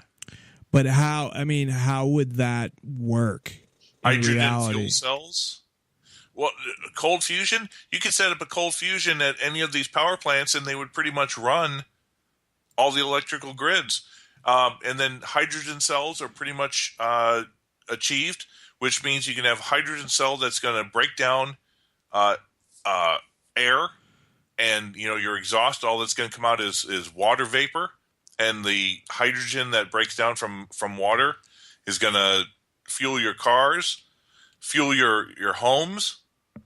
See, they have alternative energies already done. But what they're trying to do, of course, is they're trying to bring about the monetary system first under this carbon credit BS, and then, but the thing is that the U.S. is not running this. It's Russia that has the technology. So I think that's where Rockefeller saw the writing on the wall and knew that oil is, in its final days or in its final decades, right? And is doing that. So, there's a lot of things going on from both sides. Russia has suddenly come upon a great deal of technology that is causing the United States. Why did John Kerry all of a sudden go to see Putin and Lavrov in December and change foreign policy where Assad does not have to go? I didn't know that he actually had done that. Yeah, he went there and he came back and he did they made a decision about Assad, but that might be bullshit. No. Here's what happened. In 2014, in the Black Sea, there was a U.S. destroyer. I see what you're saying, that he did that because of cold fusion. No. Okay, that's what I thought you were saying. In 2014, in the Black Sea, the U.S. had a destroyer in there, the USS Donald Cook. 2 Soviet MiGs started flying over it. Now, the Donald Cook had the up-to-date Aegis system. That's their missile control system. All of a sudden, these 2 MiGs started flying over, and the entire electrical system of the USS Donald Cook went completely. Yeah, I heard about that. Yeah, they have a low-level EMP type technology to shut down electrical systems, and it would make the U.S. fleet completely obsolete. Well, from other sources that I've heard, is that when John Kerry went in December to talk to Lavrov and that about ISIS and about Syria and what's going to, how can they politically, deal with the situation. Kerry went in there with the old foreign policy, the current foreign policy that Assad must go, and we're still supporting the Free Syrian Army. He came out of that meeting suddenly saying Assad does not have to go, and pretty much let Russia run the entire theater of ISIS. What made him do it? From what I had heard, Putin told Kerry, "Hey, remember how we shut down the USS Donald Cook? Yeah, well, we have the technology that it will work over 200 to 300 square miles. So it could shut down NATO with one use." So when we take a look at all the geopolitical things going on and the economic things going on, it's not just a matter of a collapse occurring. It's also a matter of the paradigm, the old paradigm of the U.S. dollar, U.S. Having complete control as a singular superpower. These things are changing. Well, it's pretty much over. And it's going to be a matter of what the new system's going to evolve into, because those in the East, China, Russia, the BRICS, and then, of course, the other oil countries, Iran is part of it. Turkey was going to be a part of it until Erdogan went off the rails. But they're creating a new system, a new cabal that's more based on free economic trade. And, of course, the U.S. that's why Obama rushed through the TPP. Because I know that passed the Senate. Did it end up passing the House? Because I never heard anything else about it. The TPP was written that the TPP was written as a treaty. Usually treaties, the Senate has to confirm it. But the way it was written, the Senate, it's already confirmed, and only the Senate with 60 votes can deny it. And they couldn't get 60 votes. So Obama skirted the Constitution when it came to the treaty. But the point is the TPP is sort of, it's not really going to happen. It was a last-ditch effort by the U.S. to try to control countries and keep them under the U.S. hegemony. But, what these countries are doing is they're giving lip service. Okay, they're signing the agreement, but they're not going to follow through with it. Right. The reason I say this is because of the 12 countries that signed the TPP agreement, 5 of those countries also are signed on to the Chinese ASEAN compact.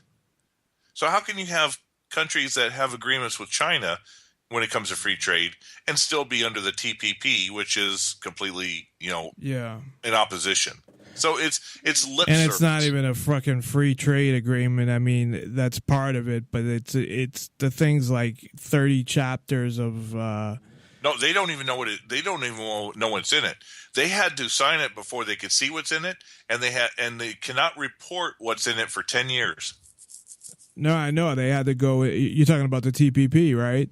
Yeah. That they had to go into this room and read it in the But when the 12 countries signed the TPP, they got a copy of it, but they had to read it.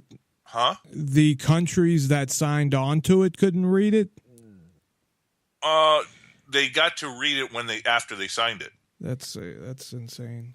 But they can't report it to the media or what's in it for 10 years. 10 years. Yeah, or they get economic sanctions, and they'll be Iran for 10 years. Nuts, but we're actually out of time. But anything you want to add real quick before we go?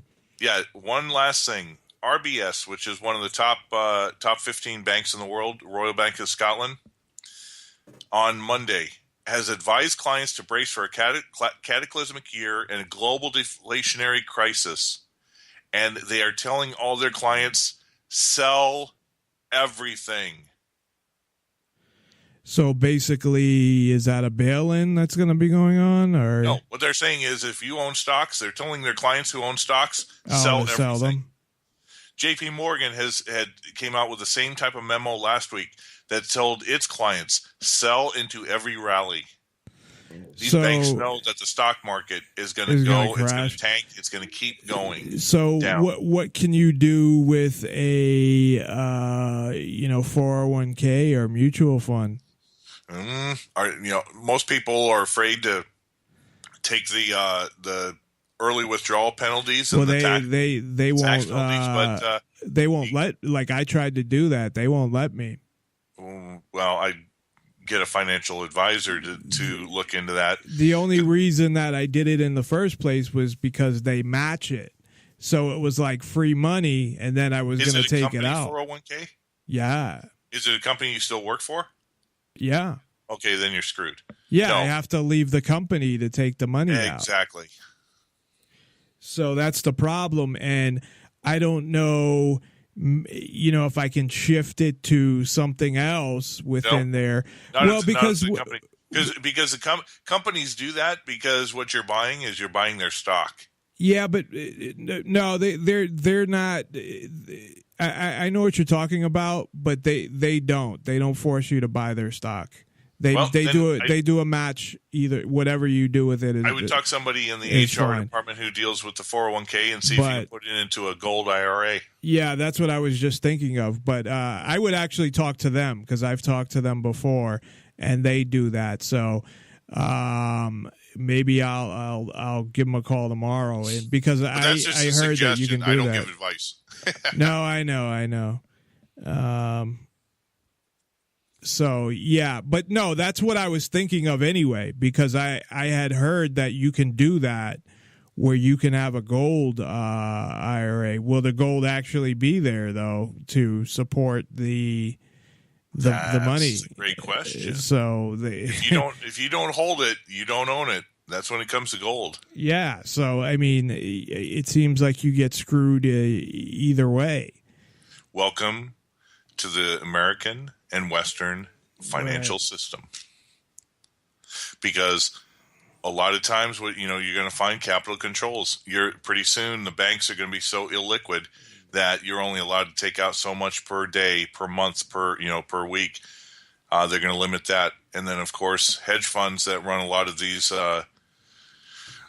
investment funds, they're putting up gates, and the gates say that you can at a certain point between this time of year and this time of year, nobody can take out their money. Well, that's why all I do is leave whatever can cover my bills.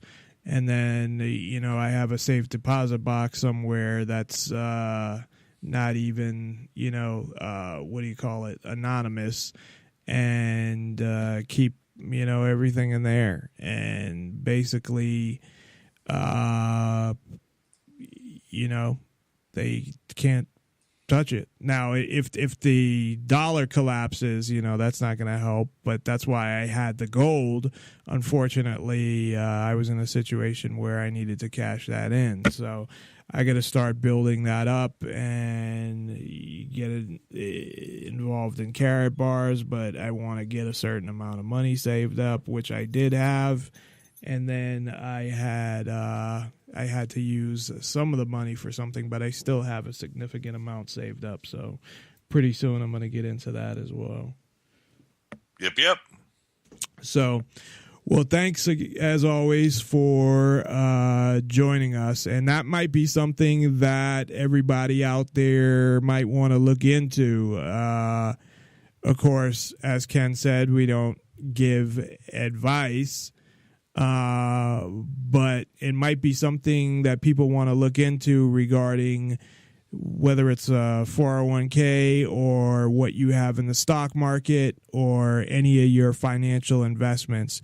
To me, the only financial investment is gold and silver. And the only reason I do 401k, again, is because I get a 3% match, so I do 3%.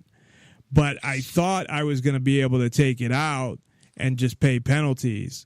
But I had found out when I got a loan that I cannot do that. So I'm going to see about being able to put it in gold. But then, like we had just said, you have the issue of, okay, supposedly you own this gold, but does it even exist? Well, the other thing about Karatbars we didn't mention is it's also an affiliate marketing company using the model that Amazon.com does for its affiliate and commissions.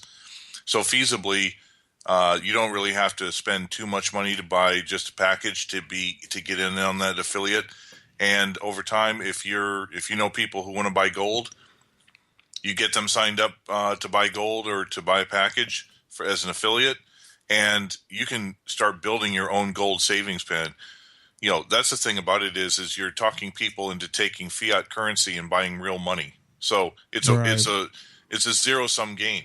But that's not going to help me with my 401k. Yeah, you're not buying shampoo that runs out at the end of the month. You're buying gold, which is money, and you can use it for any it's a liquid asset. So right, it's a zero-sum game, and you can like I said, if you refer people to the company, if you sign up, then over time you're getting your own gold just by referring people, and that's one way to build your savings account without having to spend a lot of money. And I never had any problems. Just so people know as well, when I redeemed my gold, it was right away, quick process.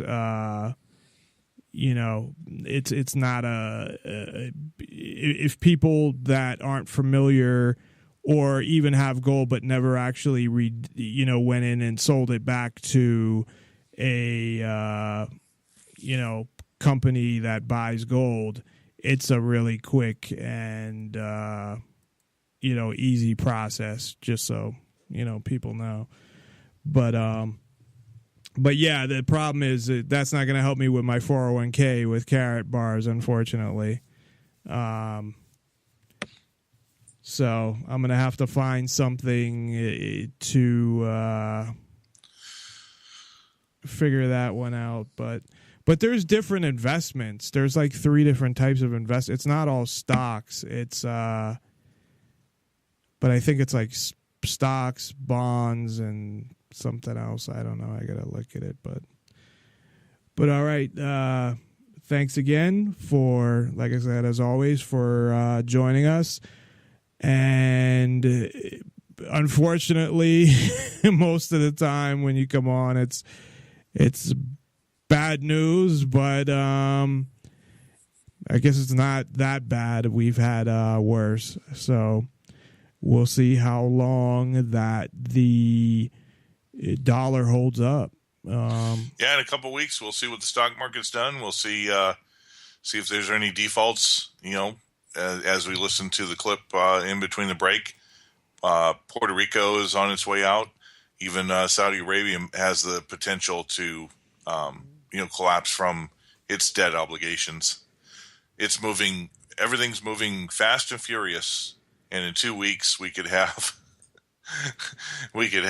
so many things happen. A couple countries go bankrupt or collapse, or some bail-ins happen, or all that type of stuff.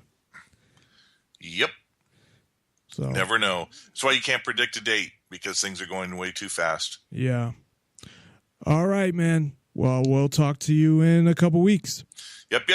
Talk to you soon. All right. Take care. And check Ken out again at the dailyeconomist.com. You can find information about Karatbars as well as all his articles. And check us out at nonpartisanlibertyforall.com. We will see you tomorrow, or you will hear me tomorrow, I guess. Hopefully, if you tune in. We will defend these police officers. Listen to police officers' commands, listen to what we tell you, and just stop. The nation needs to realize that when we tell you to do something, do it. And if you're wrong, you're wrong. If you're right, then the courts will figure it out. We don't get to take the law, we enforce it. But at the end of the day, each and every member should go home safe.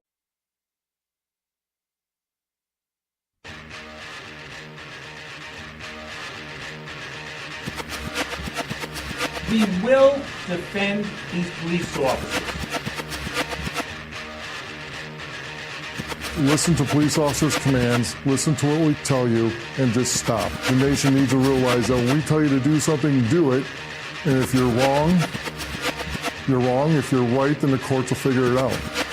We don't get to take the law, we enforce it. But at the end of the day, each and every member should go home safe. Sometimes the use of force is necessary. You need to comply with the police officer, the way the system was meant to be. Comply with the orders of police officers. Resisting arrest is a real and dangerous crime. Nonpartisan Liberty for All. I'm your host, Dave Bourne, and it is January 20th, 2016, and I'm coming to you live from Las Vegas, Nevada. Thank you for tuning in to Nonpartisan Liberty for All. We're on weeknights, Tuesday, Wednesday, Thursday at 7 o'clock Pacific, 10 o'clock Eastern, and you can listen on Spreaker.com and nonpartisanlibertyforall.com live, and on Spreaker, YouTube, Twitter, SoundCloud, and Tumblr or Tumr. I don't know. There's Tumblr, and then there's like the one that we're on. It's like TUMLR. There's no E. But we were on Tumblr as well. There was just an issue with, I need to fix an issue with Tumblr and with iTunes. So hopefully I'll get that fixed pretty soon. And then we'll be on even more applications and saturate the market. We promote the ideas of true freedom and liberty, meaning being able to do what you want, as long as you respect the freedom of others and don't directly interfere with their freedom, as well as exposing government for what it is, a mafia based on extortion that rules without consent, by threat of force and violence. So today we will be talking about a number of things. I have some stories that I'm going to talk about in the next hour. And then at 8 o'clock, Ken Schortgen, who joins us every other Wednesday, will be on to discuss geopolitics and the economy. So hopefully he'll have some interesting stuff for us to talk about, including the claim last week during the State of the Union that I forget the exact words, but it was something to the effect that anybody who says that the economy is not doing well is a liar. It was, and I don't think he said liar, but he used some words to that effect. I'm trying to think of the exact word that he used. But it was something to that effect, like they're telling you, I don't know, but they're telling you something that it means a lie. So we'll talk about that. Also, gas is declining as well. Retail sales are down. So there's a number of things to talk about, and whatever else Ken has lined up to tell us about. So first I wanted to talk about a couple stories. I kind of just went like my lips were moving, but I wasn't saying nothing.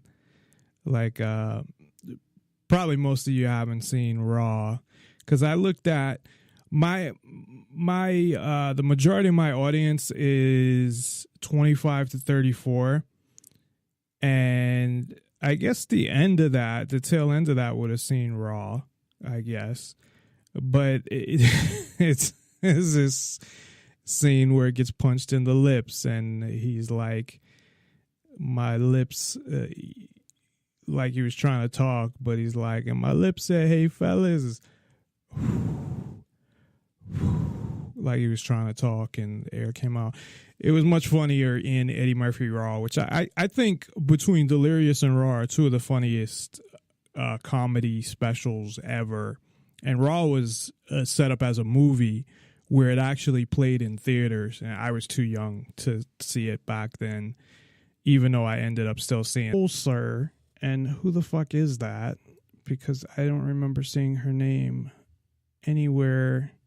So they say this lady's name, but they don't say who she is. But whoever she is, she might be one of the parents. There is now so much damage done to these children, and there's no way to go back and make this better for them. I don't know that I agree with that. It says the district says students were told that they did not have to share if they did not feel comfortable, but parents say they wish they would have seen the questions prior to the workshop. First of all, why are they doing a workshop like that within the school? See, this is where, and this is my problem with things like Common Core. And believe it or not, this was my problem when I was a kid as well, when I was going to school, is that, and my father actually, believe it or not, believed in this as well, as that school should not be teaching discipline. So he kind of backed me up to an extent. My father was a weird guy, not weird like that type of weird, but like he would back me up on certain things, but then he was just nuts, and I got hit a lot and stuff like that. But I'd rather get hit than get grounded. But I guess if they're saying things are way too sensitive at this point, definitely. Now, I think maybe that they weren't enough, and I don't want to spend my whole hour before Ken comes on this story, but we still got a half hour, so there's at least one other story that I want to make sure that I do cover regarding guns. But, and I always put more stories than I need just to make sure I have enough time to cover stuff. But anybody who listens to the show knows that I can just talk forever. Which is weird because in a social environment, I'm not really like that if I'm not comfortable with the people I'm around. So I save it all for the air. I save it all for you, my fans. I have like 2 fans or something, if I'm lucky. But I guess they're saying that them thinking about it, because to be honest, they don't know who moved over there for what. I'm sure of this, though, because just remembering how they would do stuff, they probably did it one at a time. So they knew who went over because of what, because they said the first one, and then some kids went in the circle, and then this one, and some kids went in a circle, and then this one. I don't understand the point of this. And I guess they're saying the damage done is that, I guess I could think of 2 ways that other kids would know about it, and that maybe it got them thinking about it. But again, there's a lot of, I think there needs to be a balance. First of all, I don't believe in government schools and don't think they should exist. So I always have to add that so everybody knows. I think it's easy to eliminate that too, because all you got to do is just fucking homeschool your kids. You can, especially with the internet.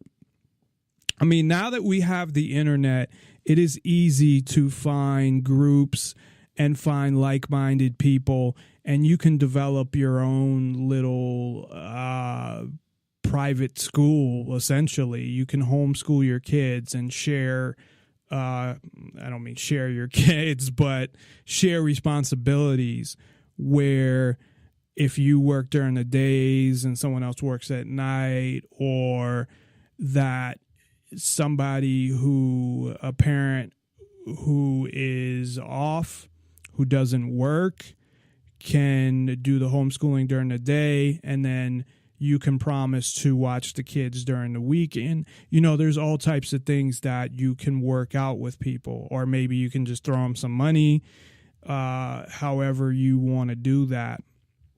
But I think it's getting to the point where there's no excuse. And I've heard people say, well, because of this and because of that. I guess if you live in a rural type area or something like that, but if you live in a city, like if you live in Las Vegas, I don't really think that there should be any reason why you shouldn't be able to homeschool your kids, whether it's through you doing it yourself, which is the ideal way to do it. Because I honestly think that if you have kids, that the majority these billionaires, I think it's an ego thing where they want to control and have power over people. And maybe it goes to their head that because they have so much money that they must be geniuses. Anyway, and that's not always the case. Sometimes it is the case that they're geniuses, but they're geniuses in a certain field. It doesn't mean they're geniuses that they know everything. Anyway, there is legal action in the works, I guess. This is West Ellaheen. I think that's how you say it. I'm bad at pronouncing some words, but it's Alleghene. So Ella, because I think the G's like silent, whatever. It's West, that spelling middle school. Anyway, according to parents, legal action is in the works after controversial anti-bullying program at the middle school in Pittsburgh. You know what? This seems to happen, to be honest, with articles that are pulled from Drudge. It's like they fuck with it. I honestly think they do, because I've always had problems pulling articles from Drudge. And I'm not always like, I'm not a huge Drudge person. I go to it because, to me, I know they've been labeled conservative, but they do have a lot of articles that I think relate to freedom. And it depends on the day, but they are definitely a site that I think there is a lot of articles most days. Not a lot, but I mean, you kind of got to scan through and find the good ones. But I mean, every day you'll find a couple good articles in there that represent freedom and are important things to talk about. So anyway, and this article came from Drudge, but it wasn't written by Drudge. It's Pittsburgh CBS local. But I guess they had an emergency meeting, and this is what they're doing. This is what is really fucked up to me. So they're having an exercise, and I guess nobody, the meeting was closed off to the press, that they had a special parents meeting. But this is what they were doing with the kids. During an exercise at a January 15th workshop, students were asked questions amongst their peers and then grouped based on the answers. And this goes back to things like Common Core, where with Common Core, the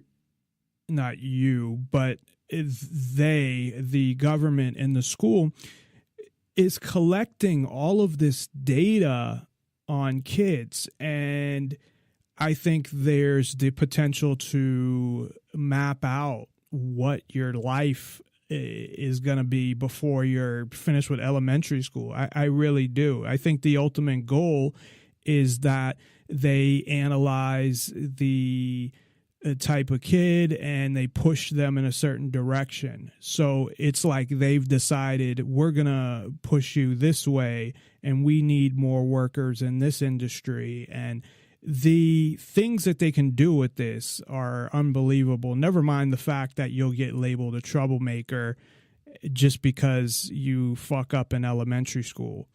And which is totally unfair, because I knew kids in elementary school that got into some trouble, and then in high school they were fine. I mean, I got into trouble in high school, not really in school, but outside of school, as far as, you know, fights and getting arrested and things like that. And I get a fucking master's degree in business, so not that that means, you know, a lot, but I mean, I'm doing fine. I am somewhat successful outside of the radio show, of course. But so what I'm saying is, if they based it off of, or when I was in elementary school, I was really shy. So if they based it off of that, and I got in a couple fights from standing up to people, which was mostly me getting hit and trying to throw punches back because I was really skinny. But so this is what they did. So they had a circle, and they asked kids to move to the middle of the circle. If I'm just trying to picture this in my head. So I guess they had all the kids in a big circle, like all, and this is middle school. So I think middle school now is like 6th, 7th, and 8th or something. So, and maybe they, because I guess they were, I'm assuming, in the gym. I don't know that it was the whole fucking school. Maybe they did it by grade or did it by groups. But so they said, please move to the middle if you've been impacted by drugs or alcohol, you've been called fat or made fun of, you or someone close to you identifies as gay, lesbian, or transgendered, you've been impacted by mental challenges or learning disabilities, you or your family has ever worried about not having enough money, you or someone close to you has been imprisoned, you have been raised by a single parent. That covers a lot of fucking people. If you've ever been made fun of, most people, even the popular people, have been made fun of. I mean, by maybe an older brother or older sister or parent or relative. So what is the point of that one? Definitely, I'd say everybody at some point in their life has been made fun of. Now, the other things, you know, if you know somebody, I'm trying to think. So when I was in middle school, let me go through this. You ever been impacted by drugs or alcohol? I'd never done them at that point. Not that I ever really did drugs anyway. It was more alcohol. But I didn't start drinking until later. But it would be yes, because I had a relative that had issues with drugs. So you have been called fat or made fun of. I was so fucking skinny in not elementary school, middle school, that nobody would call me fat, and if they did, it wouldn't bother me anyway. But I had been made fun of by the quote-unquote cool kids, because at that point I wasn't too cool, I guess. And a lot of that was from shyness. You or someone close to you identifies as gay, lesbian, or transgendered. Now, this is a long time ago, so I'm sure there were people that there are people that I thought were gay. Actually, well, no, that was high school. In middle school, I didn't know anybody. Well, my aunt. So, yeah. So that's 3 out of 3 right there. You've been impacted by mental challenges or learning disabilities. No, I didn't have any learning disabilities that I was aware of. You or your family has ever worried about not having enough money. Now, we did at later. At that point, I don't know that I would say yes to that, because I didn't really, being in middle school, I didn't really know how much my parents had or made, or we weren't struggling or anything like that. We weren't rich neither. I lived in an apartment, but I had clothes. Of course, I don't know that I had expensive stuff or anything like that, but I don't know. I mean, the answer actually would have been yes, but I don't know that I would have known that at that time, because I know that my parents had run up their credit cards and then they did the thing where they paid it off. So I think it would be yes, but I wouldn't have known. And now I'm sitting here like telling, technically I'm telling the world, although it'd probably be like 2 people that hear this. So that's fine. You or somebody close to you has been in prison. That would be no at middle school. Now, high school is totally different, and it depends how you define in prison. I mean, I got arrested at 14, so I didn't go to jail, but I mean, I was in the jail cell waiting. Actually, I had to spend the night in the jail cell at the police station. So if you count that as being in prison, but that was not in middle school. So, and you have been raised by a single parent, and that's not true. So I guess out of these 1, 2, 3, 4, 5 out of 7 that actually would have applied to me. So now what the fuck did they do with this shit? So Diane Cole, when I was pretty young, but I didn't see it at the theater. But anyway, I've seen it so many times I can like quote almost that whole thing. And then Delirious was before Raw, and I actually saw Delirious later. And I don't know which is funnier. They're both pretty funny. I think most people have seen Chris Rock stand up, and Chris Rock is good, but to me, Eddie Murphy is a lot better. But that might be, generations that see Richard Pryor compared to Eddie Murphy, and Richard Pryor was better, and Eddie Murphy got a lot of his stuff from Richard Pryor. Not that he actually took it, but that was like his idol. And I think the same thing with Chris Rock and Eddie Murphy, that he helped him coming up because he was in some of his movies as well when he was young. But anyway, I have a few stories that I wanted to talk about today. One has to do with anti-bullying, and I always thought that all this shit with bullying. Now, I'm against bullying, don't get me wrong. I am totally against bullying. I think bullies are fucked up, but my approach to bullying is totally different than what goes on now. When I was in school, and I was probably like the last, I wouldn't say generation, but the maybe last, I guess, generation, you can call it that, but that was able to actually fight and not get arrested for it. This whole that we weren't treated like babies when it came to stuff like that. Well, in some ways, but we were still allowed to fight, and you didn't have teachers getting involved in every thing or every